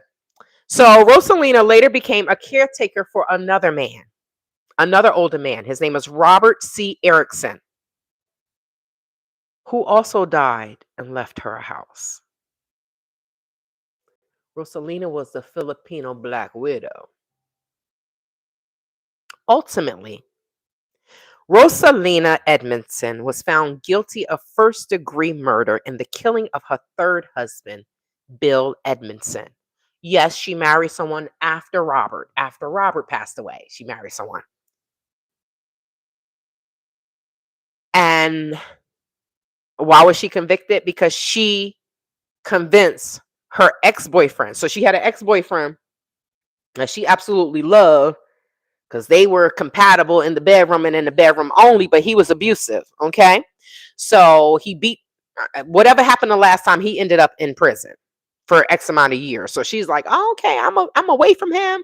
Let me go find me another husband. That's when she found the old dude, right? The first old dude, the Filipino that had $8,000 in his account. Now, she married, okay, now Edmondson, wait, yes, Bill Edmondson was young. He was in his 20s, right? She tried to kill him. She tried to unalive him a couple of times and she couldn't do it. It's like, dang, this dude he won't just leave. He won't pass away. No. Uh-oh. No, because he was younger, right? So I guess my internet said, what the heck are you doing? Because he was younger, so he couldn't she couldn't unalive him. So now, where does she go? Rosalina, the Filipino that already unalived two of her husbands that were older than her, way older. She starts she went to go see her ex-boyfriend in prison. They cook up this scheme to unalive Bill Edmondson. And that's how she got caught. Because the older people, they just gonna think, oh, they just died of natural causes. They're older. She messed up. She thought, well, I can get rid of this one, that worked. I get rid of that one, that worked. But you have to think about it. She comes from the Philippines. That's a third world country. A lot of these people do things that are illegal and they know that they're not going to be held accountable. So they decide, I'm going to come to America and do the same thing. Why? Because they don't know about America. They have no idea that there's DNA and everything else. And now Rosalina is sitting in prison. For killing 3 people. That's the second one. Now let me give you the last one. The last one is a hot mess, okay? This woman, is this her? Hold on. Let me pull it up because I have it in my phone. Let me pull it up. Mm, mm, mm. So this woman's name is, oh wait, it's not here. Give me 1 second, guys. Sorry. Okay, got it. So this is a story of an Egyptian woman named Omemi Ari Nelson. Mm, mm, mm. Now, Omemi was Egyptian. Okay. So this woman, Jesus Christ, this woman. Okay, so let me just say what this is. Omemi married this older Tuba, and he brought her to America, right? Now, I don't know what the aspects of their relationship was, or yeah, was, because he's gone, so I can't say is. But I've traveled enough to understand I live in a high foreign, um, there is a high foreigner number or a high foreigner population here where I stay. I'm right here at the border. I'm a border state. So I see a lot of the stuff here that I see in Africa. There's an old man that I do Zumba with in the Philippines right now with some woman talking about 15 minutes in the life of whatever his name is. And I'm just like, now the picture that I posted on Facebook, I was like, I traveled enough to know that this is not love. But it's funny because the old dude that's in the picture looks like the guy that I do Zumba with. Now, this guy that I do Zumba with, he old and he's sitting there, he just looking at all the women. And he was really on this young girl. She was like, he always talking me to death. And I'm like, well, I don't know what to tell you. He a little pervish because you 20 some odd years old. You wear these little shorts. So he's always up on you.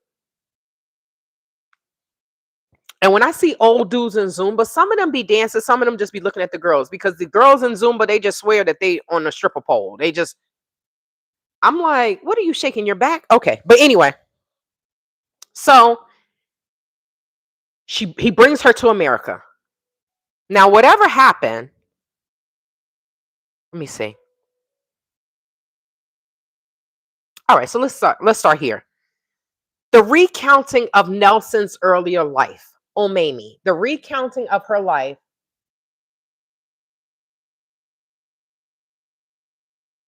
Oh, thank you, brother. Don Red. Say, hey, Tay Tay. Caught you on the live. Keep telling the truth about this psychotic planet and these dysfunctional relationships. Thank you so much. I miss you all. I really do. I miss you all. And so Omami, by her account, was a victim of of almost unimaginable abuse as a child in Egypt. I just told you how they sell their girls on What's on Gambia. There was a 14-year-old, 14 or 15-year-old. The police were sent to the wedding. She was marrying an older dude. And this is how crazy people are. They're like, in the comments, the Gambians are like, oh, the wife just jealous, the ex-wife just jealous. And I'm like, she's 15. Then What's on Gambia comes back with another post, and they're like, the ex-wife, they're saying what the ex-wife said. The ex-wife said she didn't say anything in this. And I'm like, who cares who said something? The only person that's wrong is the old man marrying this 15-year-old. What the F is wrong with these people? So with that being said, there was a little girl, Jesus Christ. There was a little girl that they just talked about on, I think she was 14 on What's on Gambia. They said that she was very much in church, a youth leader, and this, that, and the third. They spoke so highly of her. But how did they say she passed away? She passed away giving birth. She was 14. Her parents sent her to live with her aunt, and her aunt's husband supposedly is from Guinea-Bissau, because Gambians think that Gambians don't do anything wrong. They always like, he's not Gambian. She's not Gambian. I'm like, come on, man. Stop acting like y'all don't do anything wrong, please. The xenophobia is crazy. The xenophobia, it really is. Like, come on. Even if he's not Gambian, the wife is. So they said that he was known to be a child PDF file. You know, like the PDF file in the computer. He was known to be that to his own children. So now all of the truth is coming out since the little girl passed away. She was 14. Now they can't find him. But how many adults accept this happening to their girls? And they turn a blind eye. Why? Because I gotta have a man. You know, if I don't have a man, people gonna judge me and say she, especially in Africa. You're not married, you don't have any children, they think you're not a woman. But hey, you get married and you have children, and then you can't even provide for them. Then you come to us like, hey, can you sponsor my child? No, I didn't have any enjoyment making that child. Yes, Moonlight, they are. Greetings, Kiki Mason. Greetings. Okay, so that being said, we already know how things happen in Egypt, in Africa, right? Whether it's North Africa, South Africa, East Africa, West Africa. This is East on y'all side. North, South, East, West. We already know that they will sell their children for $2.5,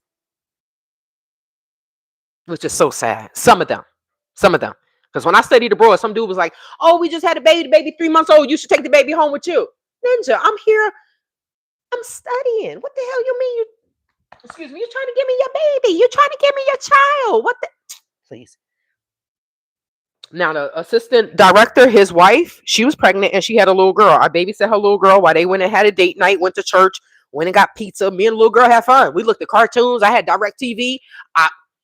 We were enjoying our life before it got dark. We playing kickball. I'm playing. She was 18 months old. She probably grown now. Oh my God. Namibia is on my bucket list. Anybody that loves the wild, we should fly into Etosha National Park and stay for a few days. That is the wild, and they have lodging there. Now, you got to be a daredevil like me. The lions and stuff are not going to come and eat you, but some people may be like, I'm not staying in the wild. I would. Maybe that's that's my Caucasian grandmother side of me, right? Great grandmother. Okay. So later, a beauty with cut glass cheekbones, who by prosecution accounts traded on her sexuality for rent and cars from a long overlapping line of men, most of them older. Now we're back to Omami. Okay. See, Moonlight said, Tay, we not going to no wild park. You'll be fine. You'll be fine. You'll be able to hear the lions roaring woo at night, y'all. I love the wild animals. I do. But I do want to do that. Now, I would do a little bit more research about Etosha National Park, but we drove around for 12 hours. That's when we saw the lion. I meant we didn't see any lions. We saw the elephants. My director said, hey, there's a bathroom right here. I had to go to the bathroom. She was like, there's a bathroom right here, because we had the map. That bathroom was closed, okay? There was nothing there. She was like, just use it. I said, they told us to not get out the car. Soon as she turned that car around, what came around the corner? A damn jackal. I said, Dr. Sanders, you were trying to get me killed. I wasn't getting out that car. That's the wild. United States is wild enough.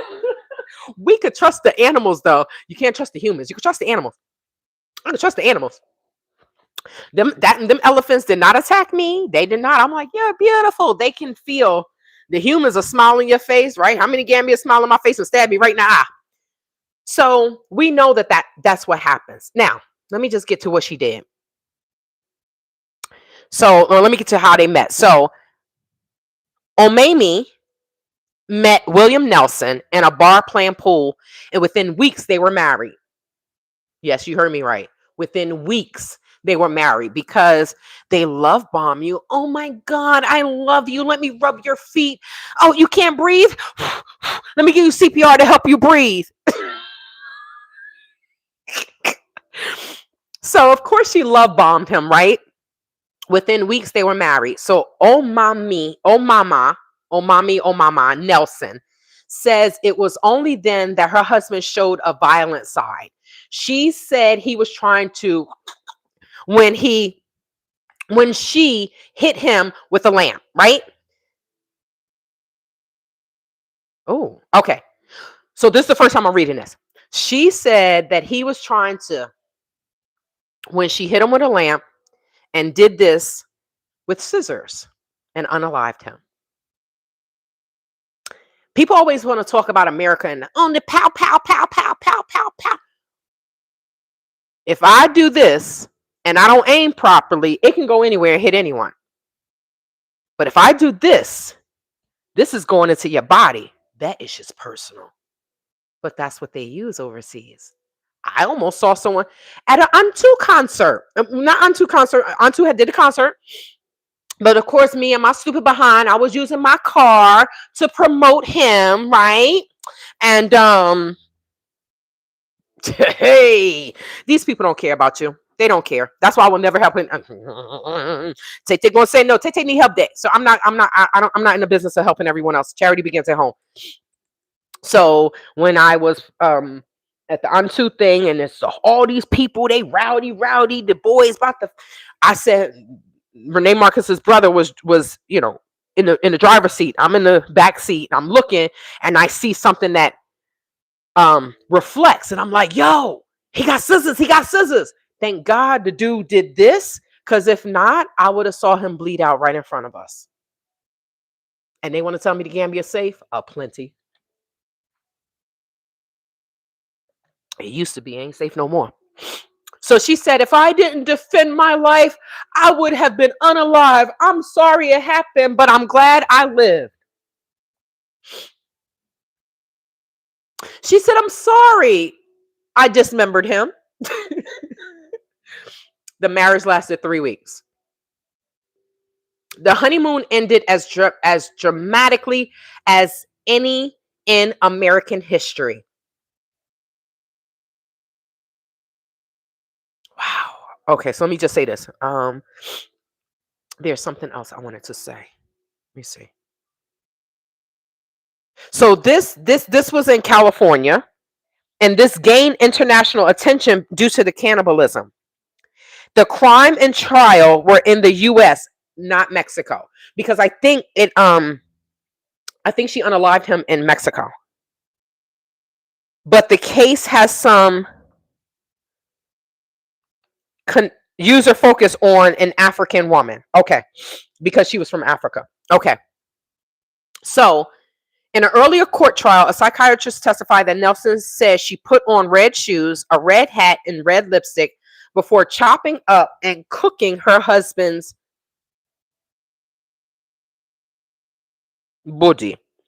She says she prepared his ribs like in a restaurant and said aloud, "It's so sweet."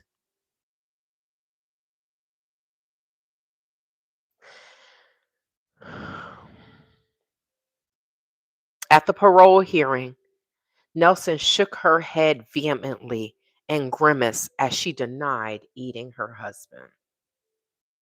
But you told the police that you ate his ribs and it was so sweet. She did. She cooked them and she ate them. She cooked him. She cooked the meat. She cooked the meat like she would cook meat in Africa. She said, I swear to God, I did not eat any part of him. I'm not a monster. The commissioner said, what was your purpose of cooking the meat then, right? She declined to answer.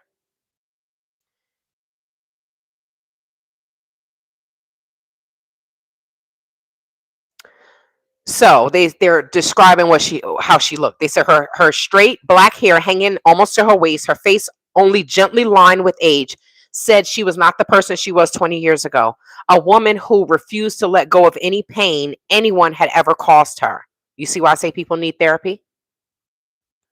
Okay, let me see.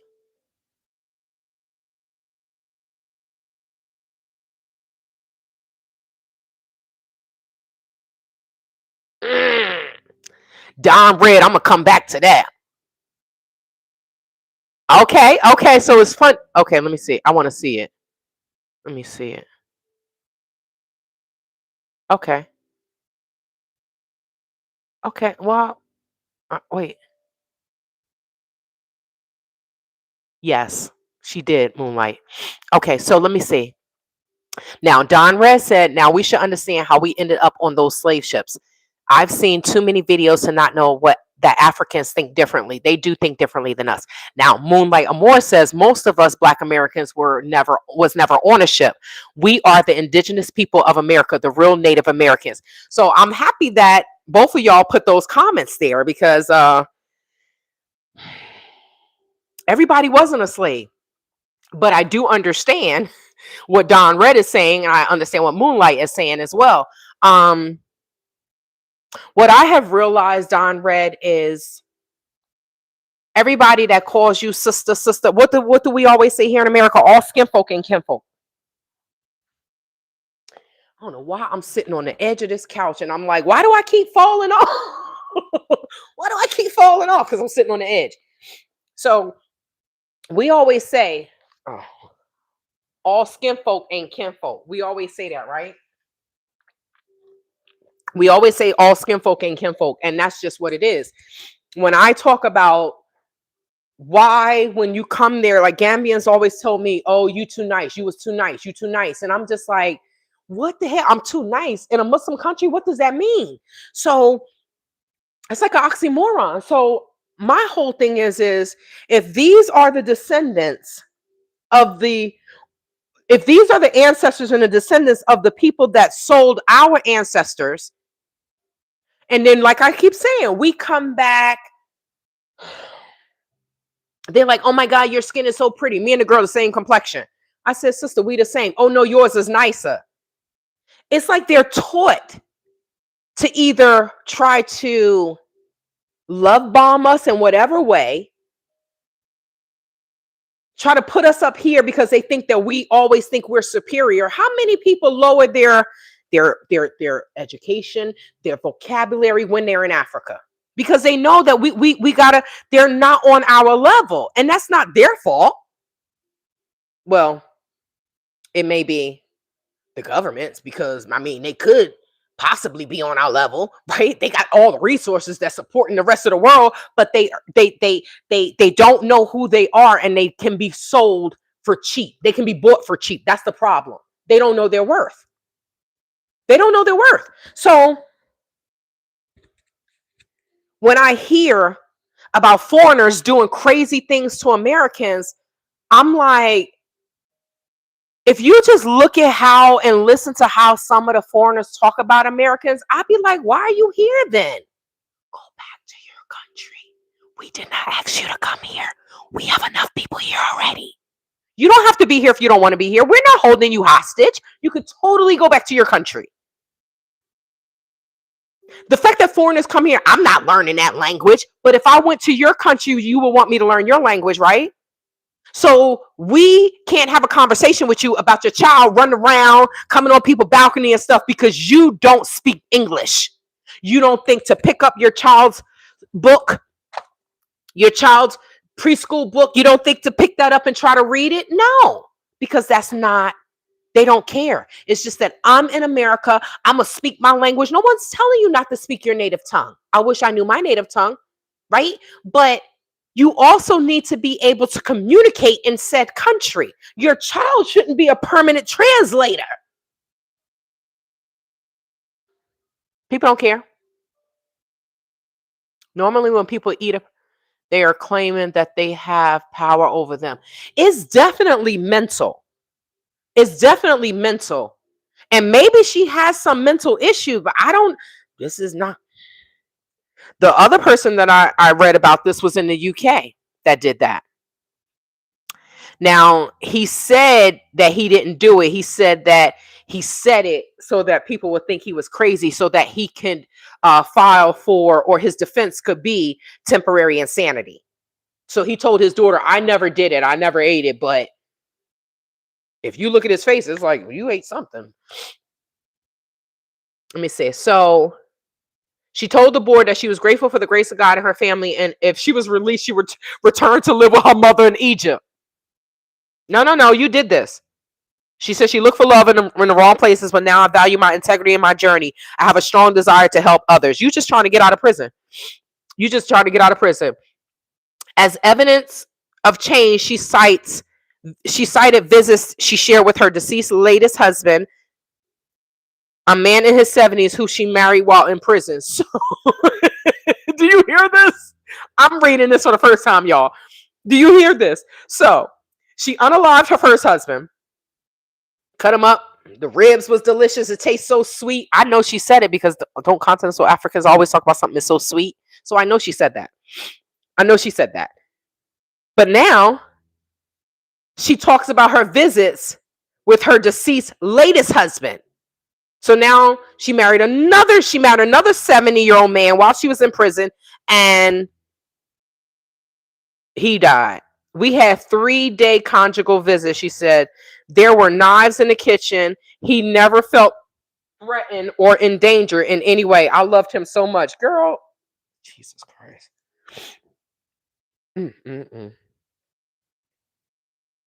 The last person to speak before her deliberations was Nelson's 35-year-old daughter, Margaret. It took her several moments to compose herself before she could read a written statement about not having her father at her wedding or being able to introduce him to her 8-week-old daughter.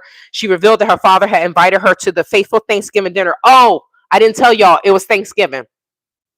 It was Thanksgiving that Omami unalived her husband.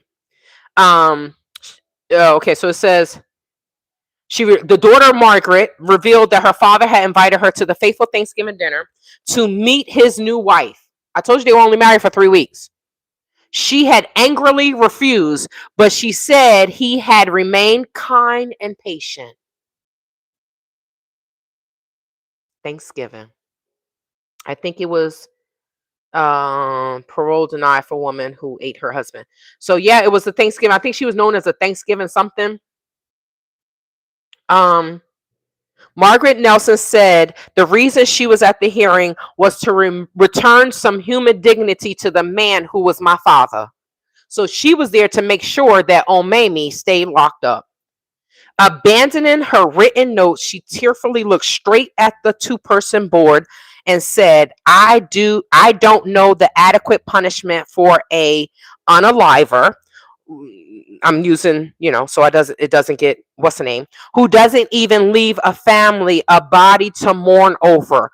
But I do know you don't let her out. Well, and she was denied parole.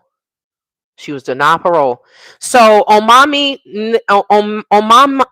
Nelson, 43, she was a former nanny, commonly compared to the fictional cannibal unaliver Hannibal Lecter at the time of the unaliving in 1991, held that she was a changed woman eager to live the good life God meant. Girl, you should have thought about that before you unalive somebody and cook the ribs. Like, who does that? So she unalived her husband, dismembered them, and cooked them. Was deemed risk. Okay, so she was denied parole and deemed a risk to society. Yep, in a lengthy and at times emotional hearing. Oh, Mama Nelson. So you spell it O-M-I, no, O-M-A-I-M-A, Nelson. Mm, mm, mm. So, so I gave y'all three true. Oh, no, no, no, don't delete that. Okay, I gave y'all three true crime stories. One was from Russia, one was from the Philippines, and the third one was from Egypt. One, the American took out his Russian bride, him and his roommate. The second one, the Filipino, the second and the third one, the Filipino, the foreigner took out their husband.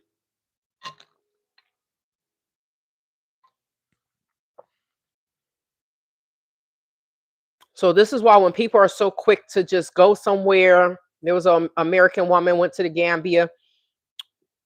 Within a couple of weeks, she takes a picture talking about some us, and I'm like, you don't know him, and now you're engaged to him.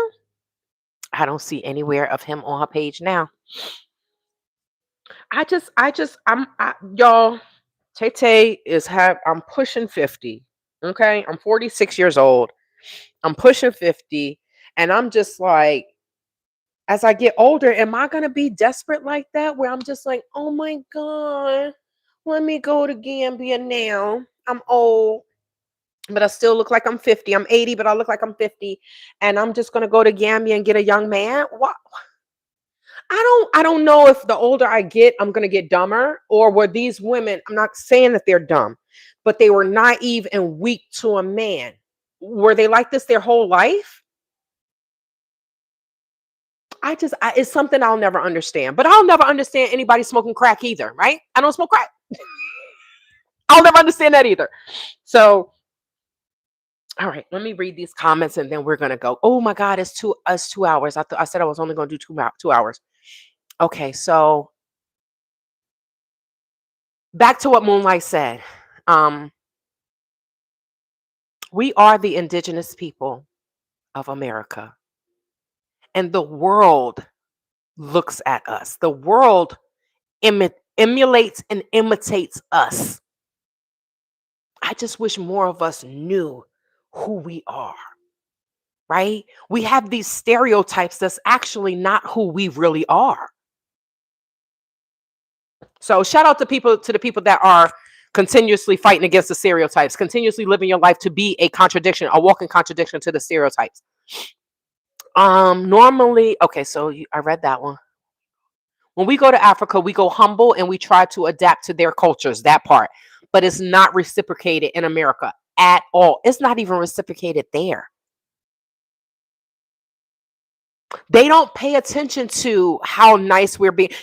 How nice we're being, how we pay them more than the Gambian or whatever the average salary rate is in America. They don't look at that at all. Honestly, I always say continental Africans treat us the way white people treat us. And I'm just like, who the F are y'all to treat us like this, right? Um, and I'm just gonna say this. With some of the stuff that people, that foreigner, I'm not gonna just say foreigners, with some of this, still out there eating again, with some of the stuff that people do, I realize that they have sociopathic tendencies. And a lot of the foreigners, with the diabolical things that they do to people, and then they can go home and sleep in, like my lawyer. You take my car, you threaten to sue me, you tell me, oh, you tell me you're gonna call me at a certain time, right? So we have a meeting. You call, then you take in other phone calls, and then I'm like, oh, I gotta call you back. I'm like, well, what happens to our meeting? And I'm like, look, we need to be able to have a conversation that is uninterrupted. He's eating on the phone. Who wants to hear that? You want to be a big man so bad that you look so unprofessional. Who eats while they're on the phone with their client? You didn't have any other time to, and then said to me, oh, you must, I'm so busy here. I'm getting phone calls from America. I'm getting phone calls from the UK. I'm getting phone calls from the Gambia. You can never have a uninterrupted conversation with me. I said, sir, counsel, if someone sets up a meeting with me, I'm blocking out that time. I'm not going to be rude, and especially if they've paid me. But some of these people have no their customer service is in the track. It doesn't exist. It doesn't exist.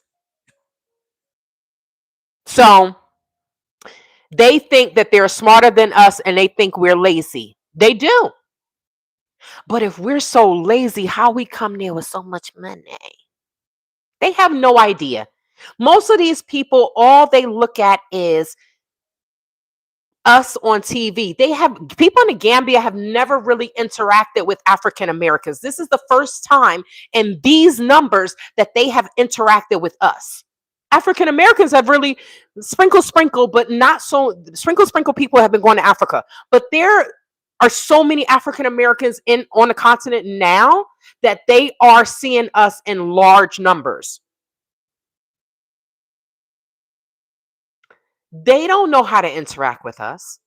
And then if you're like me and you from, up top and you speak fast and all this other stuff, they said it sounds like I'm rapping when I'm talking. They don't understand what the hell I'm saying. They be like, yes, yes. It's not just continental Africa. So my stepdad is from Pakistan. He did the same thing. Yes. I said, what are you saying yes for? Do you understand what I'm saying? No, I didn't understand. I said, then why are you saying yes? They're taught this. Just say yes. I'm gonna kill you later. Yes. They just say yes. So they have this preconceived thought of us, but they have no idea what on MTV. You think you know, but you have no idea. They have no idea who we are. They try to tell us, you're not African, you're not this, you're not. Who are you to tell me who I am? Ninja, the shoes you have on is not even yours. They're secondhand. So who are you to tell me that this is your Africa? If this is your Africa, you need to pass it on to someone else, because it's going to hell in a handbasket with the people that's running these countries in Africa, except for the good countries that they're just like, look, the dudes are like Yaya Jammeh. They're not playing. They're not playing. Okay, so I told you she was 43, marrying, remarrying. Yes.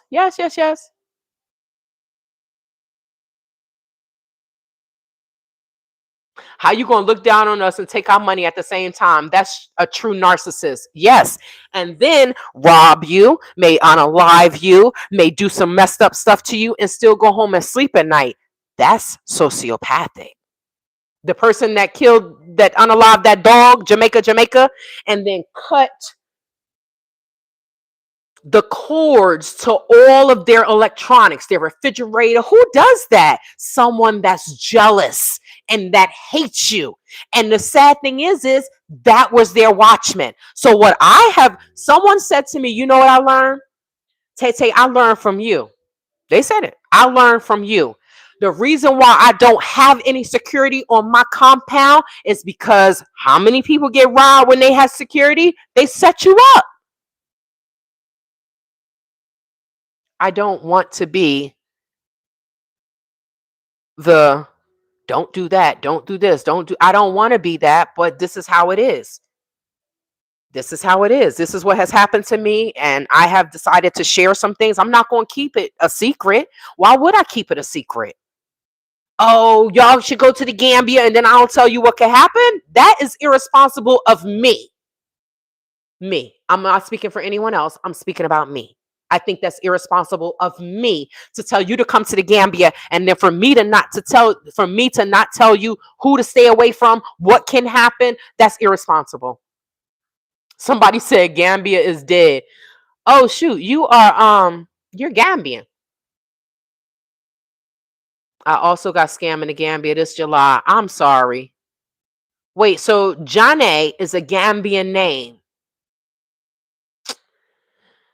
I feel bad because Gambia is such a small country and it really has the capacity to be as big as Dakar, as Rwanda, because it's a small country, but the mindset, Nakam, the mindset is not everyone. So the problem is someone told me, a Gambian told me this recently. He said, our problem here in Gambia is we have this inferiority complex. And I saw that, but I never said anything about it. So I noticed that I have to lower myself to make people feel better because we come there and whether it's right or wrong, we come there and we're looked at like where people think that okay, so like I said, Americans have just started coming to the Gambia, right? But all of these other people have been coming to the Gambia. People from Europe, people from the UK, people from wherever, Germany's part of Europe, all them countries over there, right? The islands, they've been coming to the Gambia. And what Gambians have seen is these people come there and they behave and act superior to others, to Gambians. Like, oh, they don't know anything. I have never looked down on a Gambian. I have lived with Gambians, right? Y'all saw the video of me using the bathroom outside. There are some Americans like, I would never do that. It's okay for me because I know I'm not here permanently. And I don't want to look down on someone else because of the way they live. But this is why I say, Black women, I love y'all. Y'all are mother magic. You're magic. We deal with a lot of things that we don't have to deal with. There was a woman that's an American that was staying with Uncle Chama's wife is an American. She told me how she used to live as a nurse and showed me her house. And then I see where she's staying with Chama because she loves him. Because she loves him, right? So we accept a lot of things and we lower our standards a lot in life. So for me to almost get attacked because I'm walking down the street. Now I got a hoodie on. Like I got on an abaya that has the hood, the long sleeves, and the man just heard me speak a different language and was like, "Oh, we seen people from Europe before." Well, that just shows how Riri you are because I'm not from Europe. The fact that people think Europe and America is the same place is Jesus Christ. Pick out a map. Just pick up a map. Just pick up your phone and just look up a map of the world, okay? And you will learn. So the Gambians told me that that Gambians have an inferiority complex, and I knew that. I know that. It wasn't my first time in Africa when I went to the Gambia. So because So they will sit there and they will lie. Like if you say, "Oh well, why is this dude with this little child?" They'll make excuses, and I'm like, "Come on, man, you know that that's not true, right?" And then they say, and once I start talking real, they're like, "Yes, sister, you right." Now they're talking to me, right? And I'm like, "But why did you say this in the beginning?" They said because, and they told me, I don't know. Gambians really do accept me. They really do accept me. They're like, "Girl, you know what's going on here." They said that many times a seller, you good? Many times a foreigner will sit there. So say it's me, a Gambian, and another foreigner, right? So they talking good about the Gambian, blah blah blah. As soon as the Gambian get up and walk away, the two foreigners is bad mouthing the Gambian, or one of the people they turn on them. So they act like that they're their friend, and then they turn on them. So this is why a Gambian really won't say the truth from gate. Some of them will. I feel like the ones that are educated and they know they're comfortable in their skin. They're like, look, I know who I am. You can't take this from me. They will say something from gate. But some of the younger ones that or some of the ones that don't have an education, whether they're younger or older, they will keep their mouth shut. And they will push out the status quo. They will push out what they've been taught. The response that they've been taught to give. They will not say the truth. But because I sit and I talk to them, then we can have a full conversation. Like the dude was like, "Oh, that's his friend. It's a 50-year-old old dude walking with this little child." I'm like, "Come on, man. They friends." I said, "Where's your 5-year-old friend now? You got a 5-year-old friend?" "No." "Who's this little boy in between your legs?" He said, "It's somebody. It's not his child, right?" So what do they have in common? Come on, man. "Oh yeah, this happens all the time here." I said, "And y'all accept it. How can you say that the African children are your children and you letting people come here and touch them inappropriately?" They said, "Well, if we say something, the Tupac gonna go to the police and say we harassing them." Pull out your cell phone. Y'all want to talk about African Americans and what we do here? Pull out your cell phone. Have a witness. But like I told my lawyer, it seems like some of these lawyers don't want, if you're a junior lawyer, they don't really want to go up against a senior lawyer because they're all family, right? So if I'm a junior lawyer and I go up against a senior lawyer and I smash him in court and destroy him, right? That may turn out bad. But in America, they do this all the time. They go in on each other, blah, blah, blah, and then they go and have dinner because that's just their job. But in the Gambia, it's different. So I said this to my lawyer. I said, it seems like Gambians are afraid to really hold a foreigner or an American, a stranger, accountable.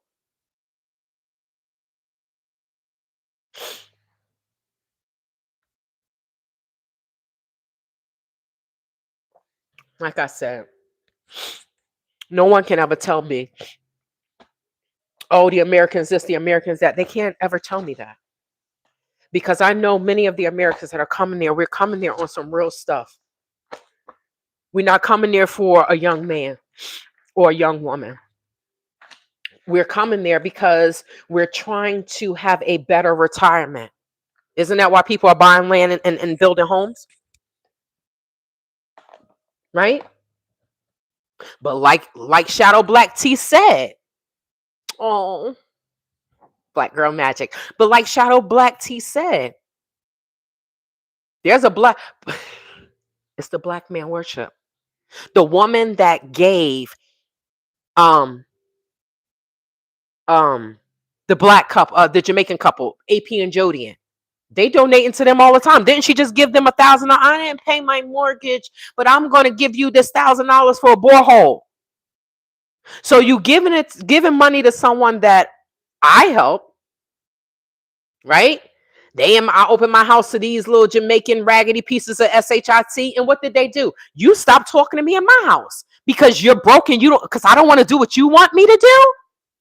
What the hell? So I see that, Shadow Black Tea. I see it. It is what it is, right? It's not like the majority of us are over here singing Kumbaya. There's a handful of us that's like, "Look, I'm going to support you, sister. I'm going to support you, brother." But all of us are not saying that. All of us are not doing that. So I appreciate anyone that donates to the GoFundMe, whether it's $1, $5, $1,000. I appreciate you. I appreciate you for the super chat, Shadow Black Tea. And they are not afraid to hold a Black American accountable. They're afraid to hold a white American accountable. No, they're afraid to hold a Black American accountable. They didn't hold Quasi accountable. Quasi didn't picked up the chair and bust the dude upside his head. They didn't hold him accountable. I think they're afraid to hold Black people, strangers, period. They don't hold the Lebanese people accountable. Not until What's on Gambia says something. Did I tell y'all What's on Gambia called me?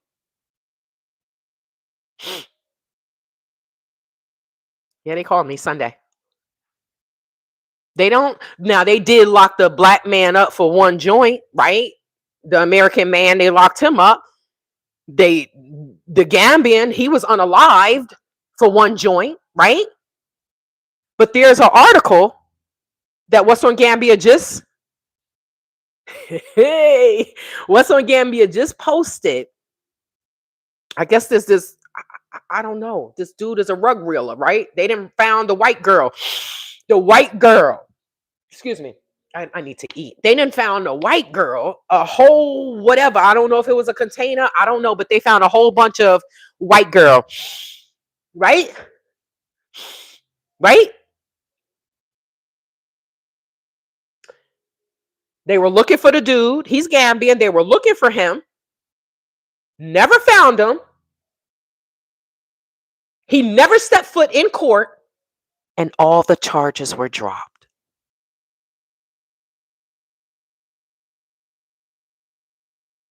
Are there rug reelers in the Gambia? Absolutely. If many foreigners that go to another country, if they don't have an education, they go to Spain, whether and they don't find anyone, they don't have any money, what happens? They end up, Johnny, God bless you. They end up, give me 1 second. I'm going to properly thank you. They end up selling rugs in whatever country they're in. So now you don't have any papers, you don't have an education, and now you're a rug reeler. So for someone like me that started the foundation and wanted to have workshops, so people that are like Jaime, my handyman, right? Somebody like him is somebody that we would want to come to the Gambia. He would pay for his plane ticket. We would have somewhere nice for him to stay. He would get X amount of meals a day. He would have an excursion. He would get a Gambian tour, but he's contracted to do these workshops, to share his skills. That's what I wanted to bring to the Gambia. But when you destroy my name and you say I'm paying people for, when you got how many wives, you had to pay for all of them, Quasi. But it's easier to destroy a woman's name than give her money back, right?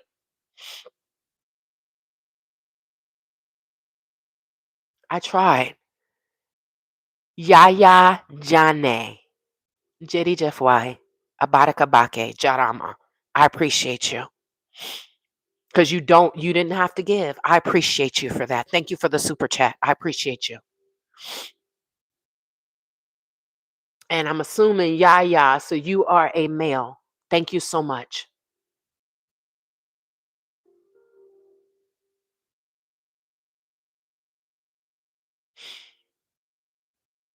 I think they tried to look for him, but somebody in the comments was like, hey, you gonna tell me nobody see this dude around?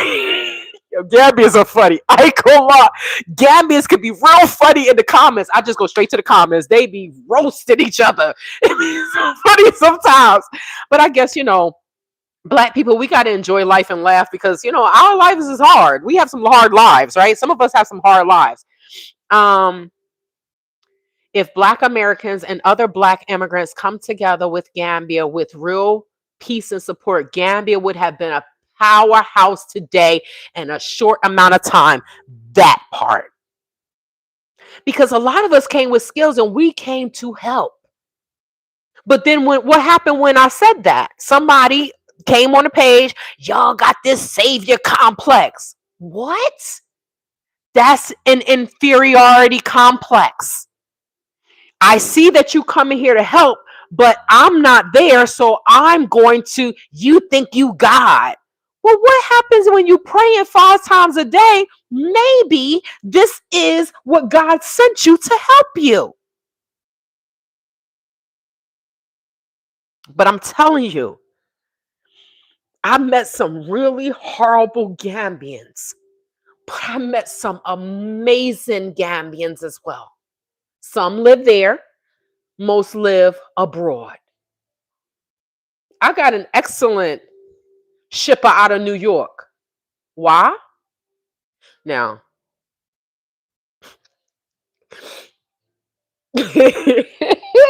so I shared my shipper with someone, right?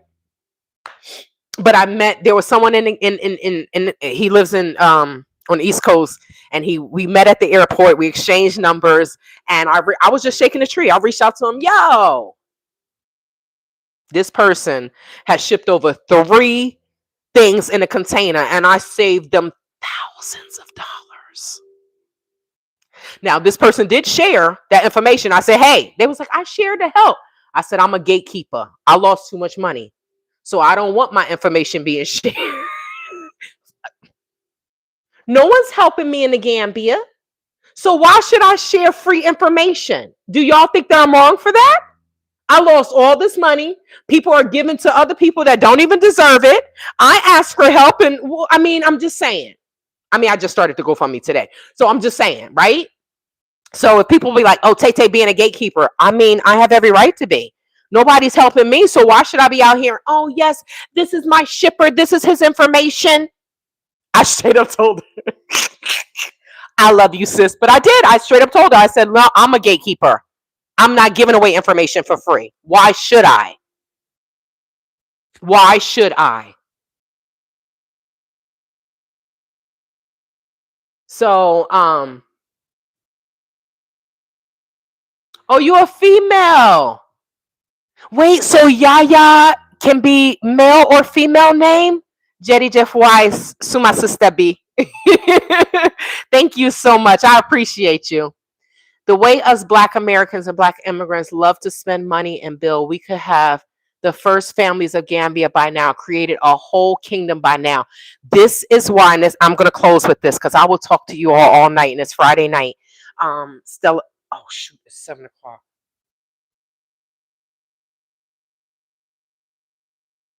I think my hair was crawling on me. I'm like, is that a bug? This is Arizona. It's always bugs around here. But I gotta take Stella out. So I'm gonna say this. This is why, and it's a great thank you, Moonlight Amore. This is a great closing. This is a great closing because I started off on, Eliza said, keep talking. Stella gonna be out there like, hey B, what you doing? Because I started off, talking about the GoFundMe. So this will be a great reason for me to close, a great segment for me to close on. So let me just read this again. The way us Black Americans and Black immigrants love to spend money and build, we could have the first families of Gambia by now. On Gil at night. Hey, hey, hey, it's Gil at night. All right. So now I'm getting a little crazy because I think I'm a little hungry. But welcome, sis. This is why I invested, right? Not so much investing into Kwesi and art. The reason why I invested is because I believed in the business model. First of all, real estate is always going to make money. Do you agree? Real estate, if you're into real estate, you're going to make some money because somebody always needs somewhere to lay their head, right? Now, when I look at stuff, I look at it in business, right? I look at it in dollars. I don't know. That's just the way my brain works. When I'm walking around in Gambia, I'm like, ooh, they got this. They could use that. I'm looking at everything in business, right? Because that's why I went there. I went there to check on my investment properties, my investments into the properties, right? So, sorry, got something in my mouth. I'm looking at the people that are in I'm looking at the people that are in the group. I'm looking at what they're saying. Whether these people are actually going to get on the plane and come there, it's neither here nor there. If I'm looking at the amount of people that are in these groups, it's going to be a small percentage of the people that are actually going to come, right? And once they see, we got to see what's going on first. We just not going, right? So once they see, even the people that invested, they didn't know when they were going to travel, but they were investing into their future to get a couple $100 a month. That will add up, right? So there's nothing wrong with trying to elevate your retirement and your future. There's nothing wrong with that. So when people will say, wait, anything. There's nothing wrong with that. There's nothing wrong with investing in yourself by investing into a business that you know is going to bring back money. Now, it's been 5 years and people are still coming to the Gambia. Do they not still need somewhere to stay? Veronica stayed in a place, God rest her soul. Somebody stayed there before her and was robbed. Why do we have to stay in places where we're not safe? That's why I invested. Because I knew, wait, they got all these properties. Okay. Let's see what's going to happen. I knew that the places they didn't buy the land and build it. Most people that rent compounds rent them out as guest houses. So when Ibrahima Bangora, the owner of the compound, told me, well, not him, his sister. Excuse me. When she told me, oh, you can't do that, Juliet was like, oh, this would have been a great guest house. I said, oh no. She said, I can't do that. Why the hell are my pants twisted? And Juliet was like, what? Everybody do that. That's when Isa 2 was standing there looking stupid. I still got to release those videos. And I'm just like, do y'all hate us this much? Isa 2? Do you really hate an American that much? Ma'am, you've been to the UK. It's not like she's Gambian and never left Gambia. She's been to the UK. So I'm just like, why do this to us? Why? And then you think God is going to bless you? No, boo-boo. You're going to be infamous in my book. You think I ain't going to put you in my book, Isa 2? Yes, you going in there, Dick. Because there's nothing else I can do. So all I do is share my experience. Wait, hold on. Divine Diva, welcome, says, why is AP asking for money if he has a real estate business? Oh, sister, I'm so sorry. Yeah, Miss Janae, she said, I gave up. I don't think Gambia will ever be better. Only if Uncle Yaya come back. I really do believe that if Uncle Yaya come back, then he put the fear of Jesus, Allah, and Malcolm X in the people. Okay? He put the fear of all three of them in one.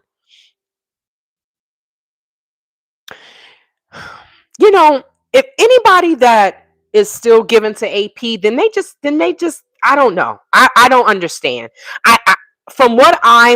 This is my personal opinion. I think people like fakeness. I think that's just what it is. And then I also think that some of these women are just, oh my God, black man worship. I gotta worship him. I gotta lift him up. But what is he doing? AP he was married, they made a baby, and he is asking for money. He's no different from any of the bumpsters in the Gambia or any of the bumpsters in the third world countries. He's no different. He's just capitalized on there are enough, I don't want to say slow, ignorant women out there that will give him money. And what's her name? Jodianne,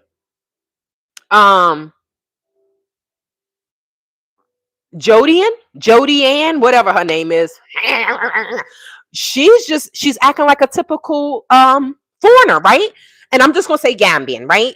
Because she's in the Gambia, she's in the country. But how many Gambian women know that? I saw it firsthand with the chief of Kotu police station. Like, I talked to his wife, and he out there with a 60-year-old white woman, and she thought that I was her competition. I said, girl, I have a case here. He's watching my dog. It ain't like that. He gave me a ring. She was mad. She made a whole big thing. So the next day when I went to go talk to his wife, Chanel, I love her. She's in the UK now, but left her children with the husband and everything. Good for you, girl. But I said to her, wait, so you know about her? She was like, yeah, but she don't know about me. And now me and her having a real conversation. So how you feel about that? Now I'm not gonna say what she said, but how do you feel about that? Your man is out here sleeping with this woman unprotected. Because that's what the woman said. You were with me for 3 days and and we didn't use. I'm like, no, this is my face. This is happening in front of the police station. I swear to God, if y'all want drama and you go to the Gambia, if you're bored, go to the police station. Go up to Banjul and go to the courthouse, or go to any magistrate courts in Bundung or wherever, and you gonna see drama, drama, drama, drama. It's a hot mess. So when people come here and say, America this, America that, they don't know about their own country. Because where am I? In the courthouses and in the police stations. When I brought the bald-headed Valerie to Gambia, I went into the office with the man so he could do the police report. And he trying to holler at me. Of course, he trying to holler at you. Everybody leave with their private parts, right? So Valerie says she was sitting out in the waiting area, right, where the police come in. They bring this young man in. The dude, he said he didn't do it. He didn't do it. They would deny everything from gate. I didn't do it. They can catch you. I'm not going to say red-handed because that's a little racist. That has to do with Indian people. But they will catch you with your hand in the cookie jar. And what happens? The police, they will still say they didn't do it. So the man, the police was like, yo, he said, and the young man is being disrespectful, right? He said, say something else. And I'll blah, blah, blah, blah, blah. So Valerie said she was sitting there like, ooh, well, fam, ooh. So she was like, I'm happy I didn't go in the room with you because the drama's out here. I said, the drama is at the police report, at the police stations and at the courthouses. Thank you, Gail. If I was married and that happened to me in the Gambia, I would have cheated back. We even now. Let's build. Yo, I think that's why she left and went to the UK and left him there. She had just had a baby. The baby like 3 months old. She left him and all the children. He said, I'm a bachelor. I said, no, you're not a bachelor because you're still married. But you out there cheating. Thank you so much, CAEKJ. Thank you. It's getting old now. I got to redo it. I just needed to put my hair in a protective style. My hair has been out since the summer. All right, I'm coming, Stella. I'm coming. So yeah, so what country in Africa would you recommend for someone who wanted to retire on the continent? I'm here in Rwanda or Namibia. Okay, so Don Red, I can't honestly recommend any country. I really can't because I don't know. But Namibia is where I went, and I want to go back there. Now, Namibia may be a little bit more expensive. I think a lot of people are going to the Gambia because at some point in time, the Gambia was cheap, right? It was cheap. But the word is out. The Americans are coming. The Americans are coming. And now they didn't jack the prices up for everything. So even though they say we broken everything, right? She left him with the children in the UK out. He was like, yeah, she's in the UK. But Namibia was nice. It still is. She just happy to be outside because it was raining yesterday. So she was in the house all day yesterday, sitting there like this. That's how she was sitting. She's not an in-house dog. Stella's not a house dog. She can go to the bathroom out there. She just bougie. She like, it's nice out here. I don't want to use the bathroom out here. So, I would not recommend. I can't recommend any country, honestly. But what I can say is Namibia was great. Rwanda, they say it's a little bit more expensive because we know East Africa is more expensive than West Africa. North Africa and South Africa is more expensive than West Africa. West Africa may be cheap because it has so much trauma. That's just my opinion. That's just my opinion. But Namibia, yo, as Stella lawyer, I demand you to take my client to the. So Stella shouldn't have shown me that she could hold her what's the name for 12 hours, right? But I'm gonna take her. I want to make sure she eat. But I'll take her to the bathroom as her client. um, so what was I saying? Um, I told you she left him. Okay, about where would I recommend? Don Red said. So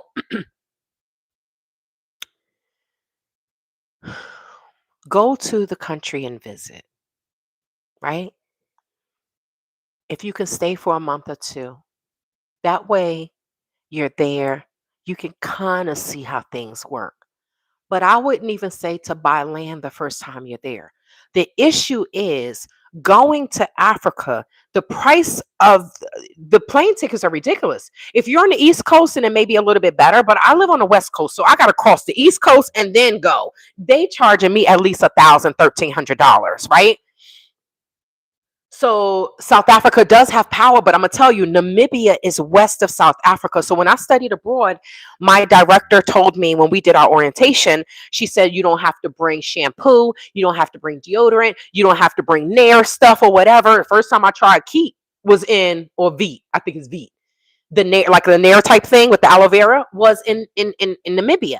Now, because South Africa is so built up, Namibia is west of South Africa. So Namibia's stores look like supermarkets in America. I loved Namibia, Don Red. I loved it. And for COVID, I guess I should have went back there, but I didn't. But you have to take your time buying land. Y'all, I didn't gain live access for TikTok. I only have 226 subscribers. I'm like, how did I gain live access? Is it based on the likes? I don't know, but I'm about to be live on TikTok.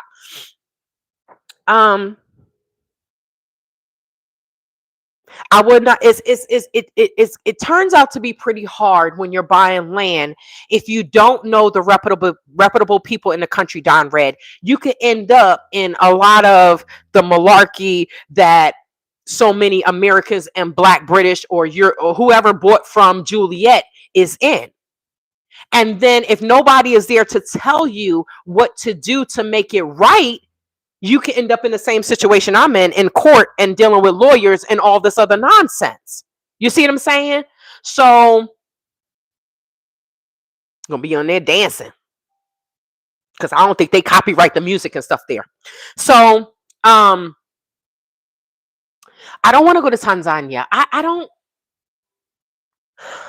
I want to go in East Africa. I want to go to Zimbabwe because I want to see Victoria Falls. I did want to go to Botswana because I always saw it on The Amazing Race. But I would love to have tours and just be traveling to all these countries, not just in Africa, but around the world. I love to travel. I'm not at retirement age yet, but Don Red, like I know people in Namibia, but I haven't seen them since 2012. So I don't know. I would say wherever you're going to go and visit a couple times and get as much information as you can. If they say go to an official land selling place and write down all of the steps, and if you can, go to these government places just to verify. Now, what I learned when I was going to open up a security business in the Gambia with Renee Marcus's brother, they let me take pictures of somebody's file. America would never let me do that. But he was nice and he let me do it. So he says, so that way you will know what forms are needed for this file. They were very nice. They were very nice.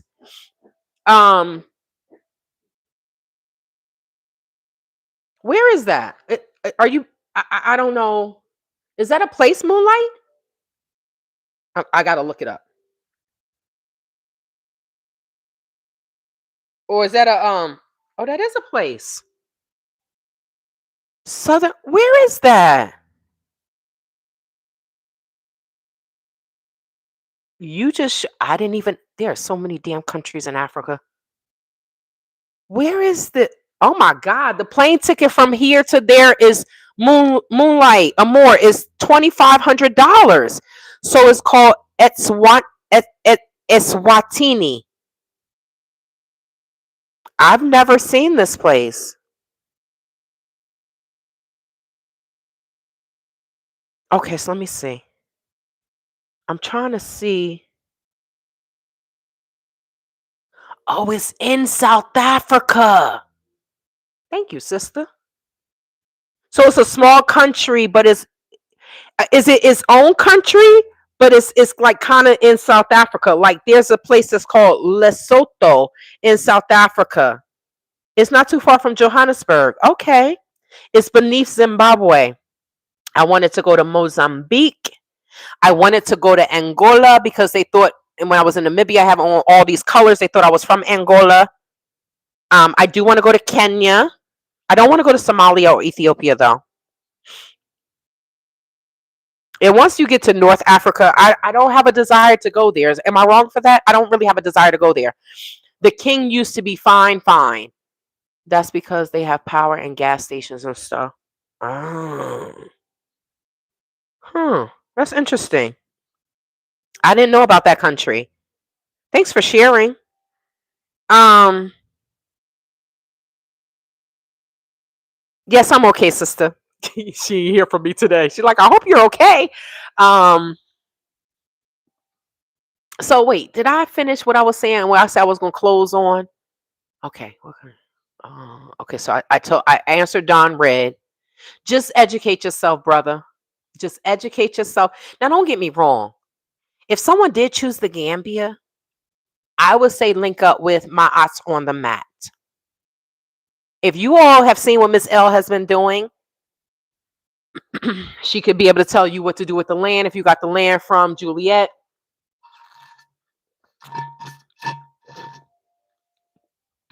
And with her interior design and her showing the design, helping telling people what she wanted for her house and being able to bring that to fruition. I would just say get with someone that is knowledgeable and not somebody like AP and Jodian. Get with someone that has their own money and not online asking for money. That shows that they can. Why would they scam you if they have their own money, right? And if they have more than you, it's just it's Gambians will say, "Oh, you met up with the wrong people."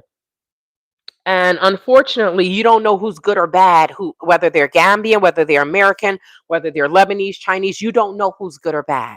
So, and it's hard because you think that, oh, someone that's an American, they have this there, they're showing this. You would think that they on the up and up, but many of them aren't. Many of them aren't.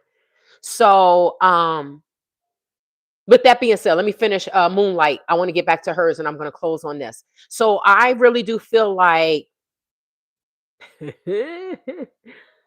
I really do feel like the reason the Gambia could have been this business, this real estate business, the guest house, Airbnb, whatever you want to call it, it could have been very lucrative for Art Quasi, the investors, and Phoenix. It could have been lucrative. But when you're dealing with people that needed the money to live off of, that's when everything went sideways.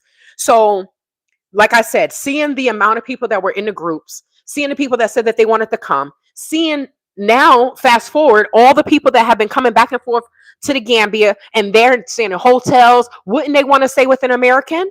So it could have really been lucrative for everyone. But when you're dealing with criminals, and if someone says they're not criminals, look at what Art has done in the past 5 years. Somebody just came on here and said her comments they're still off.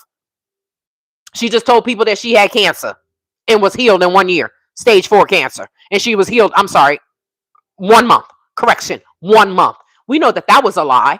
She just got some money so she could have 2 years. She said the rent was, the lease was 2,000 a year. She got 5,300. So now she has 2 years to live off of. You think she's not going to continue to scam? Of course she is. Because she doesn't have anything here in America. I don't drive. So she don't drive. She's 40 and she doesn't drive. She doesn't drive. She doesn't have a place.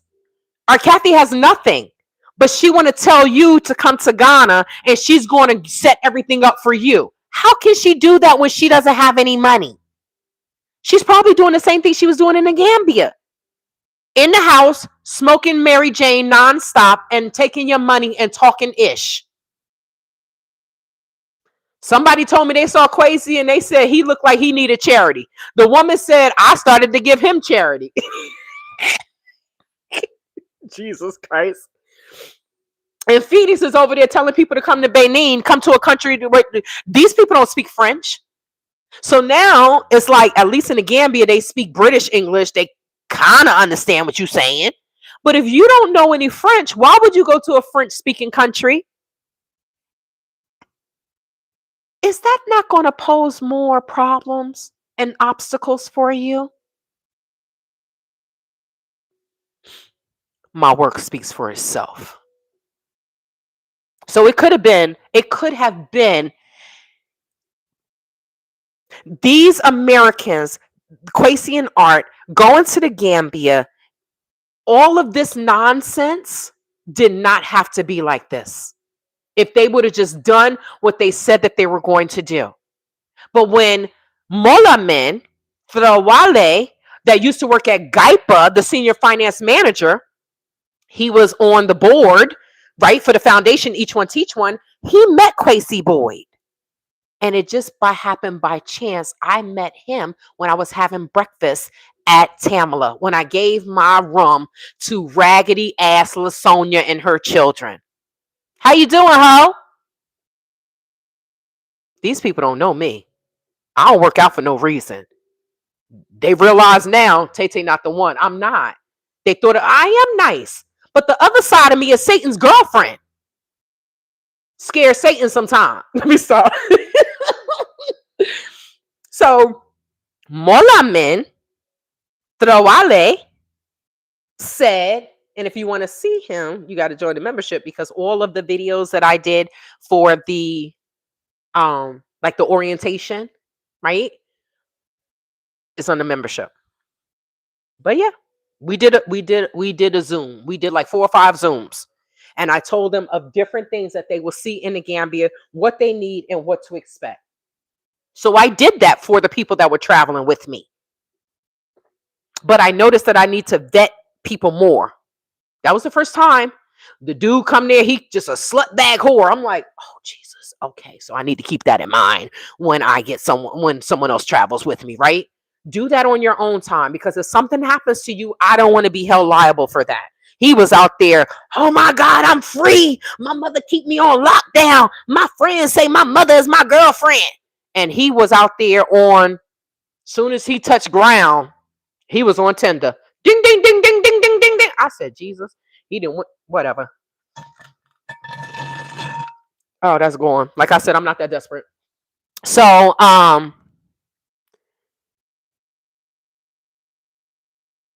you can get a wife, bro, but you got to have money, because the women there is educated and they're gorgeous. And I'm straight saying, Moonlight, you're so funny. You are so funny.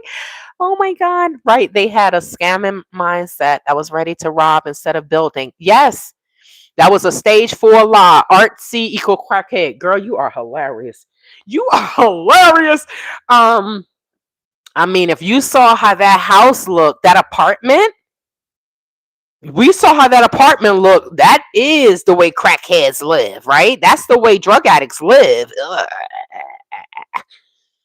But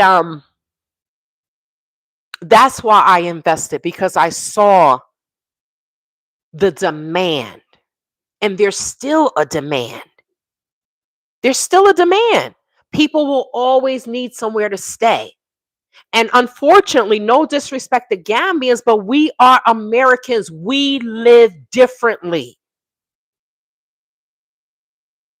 We They'll say, "Oh, we have air conditioning." It'd be a fan nailed to the wall or nailed to the ceiling. That now they know that that's not a fan. I mean, they know that that's not air conditioning. So shout out to the people that are building, that are serious about building, and not just chasing PP. But I don't want any parts of the Gambia. It's too much trauma.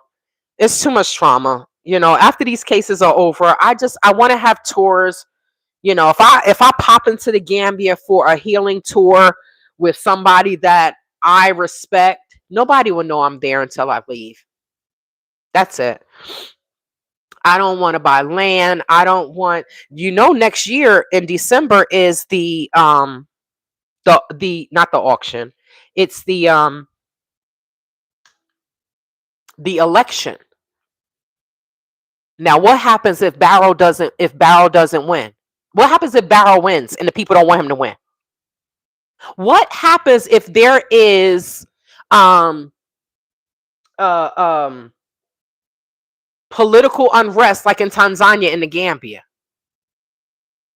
I don't know. I don't live there. But thank you so much. Good night, Moonlight Amore. Thank you so much for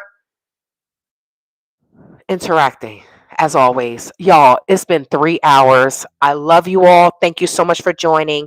And like I said, if your heart pushes you to donate, then please consider donating to my GoFundMe for my legal fees in the Gambia. So that way I can put this behind me and I can talk. I'm telling everything once everything is done and over with. But right now, I can't say too much, unless it's in the membership, because people get offended and I don't want to end up dead. So thanks for joining me. Hope you have a great Friday. And I'm about to take Stella to the bathroom because she's quiet now. But when I get out there, she's going to be looking at me with the side eye like, here you go again with your boo. Take care, guys. Thank you to everyone who donated for the super chat, who gave me a super chat. Yaya Jane and a Shadow Black Tea. I appreciate you all. And thank you so much, Eliza. I will have a good weekend. Sunday, I am going live. I'm doing a walk for mental health. A young man unalived himself last year.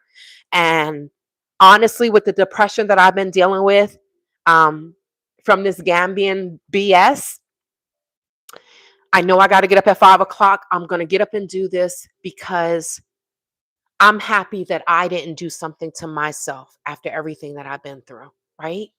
I'm happy that I was able to come up out of this depression, that I'm coming up out of this depression and everything, that this PTSD. So I will be doing the walk on Sunday, and y'all may see me tomorrow. Oh, shoot. I got to be up at 5 o'clock.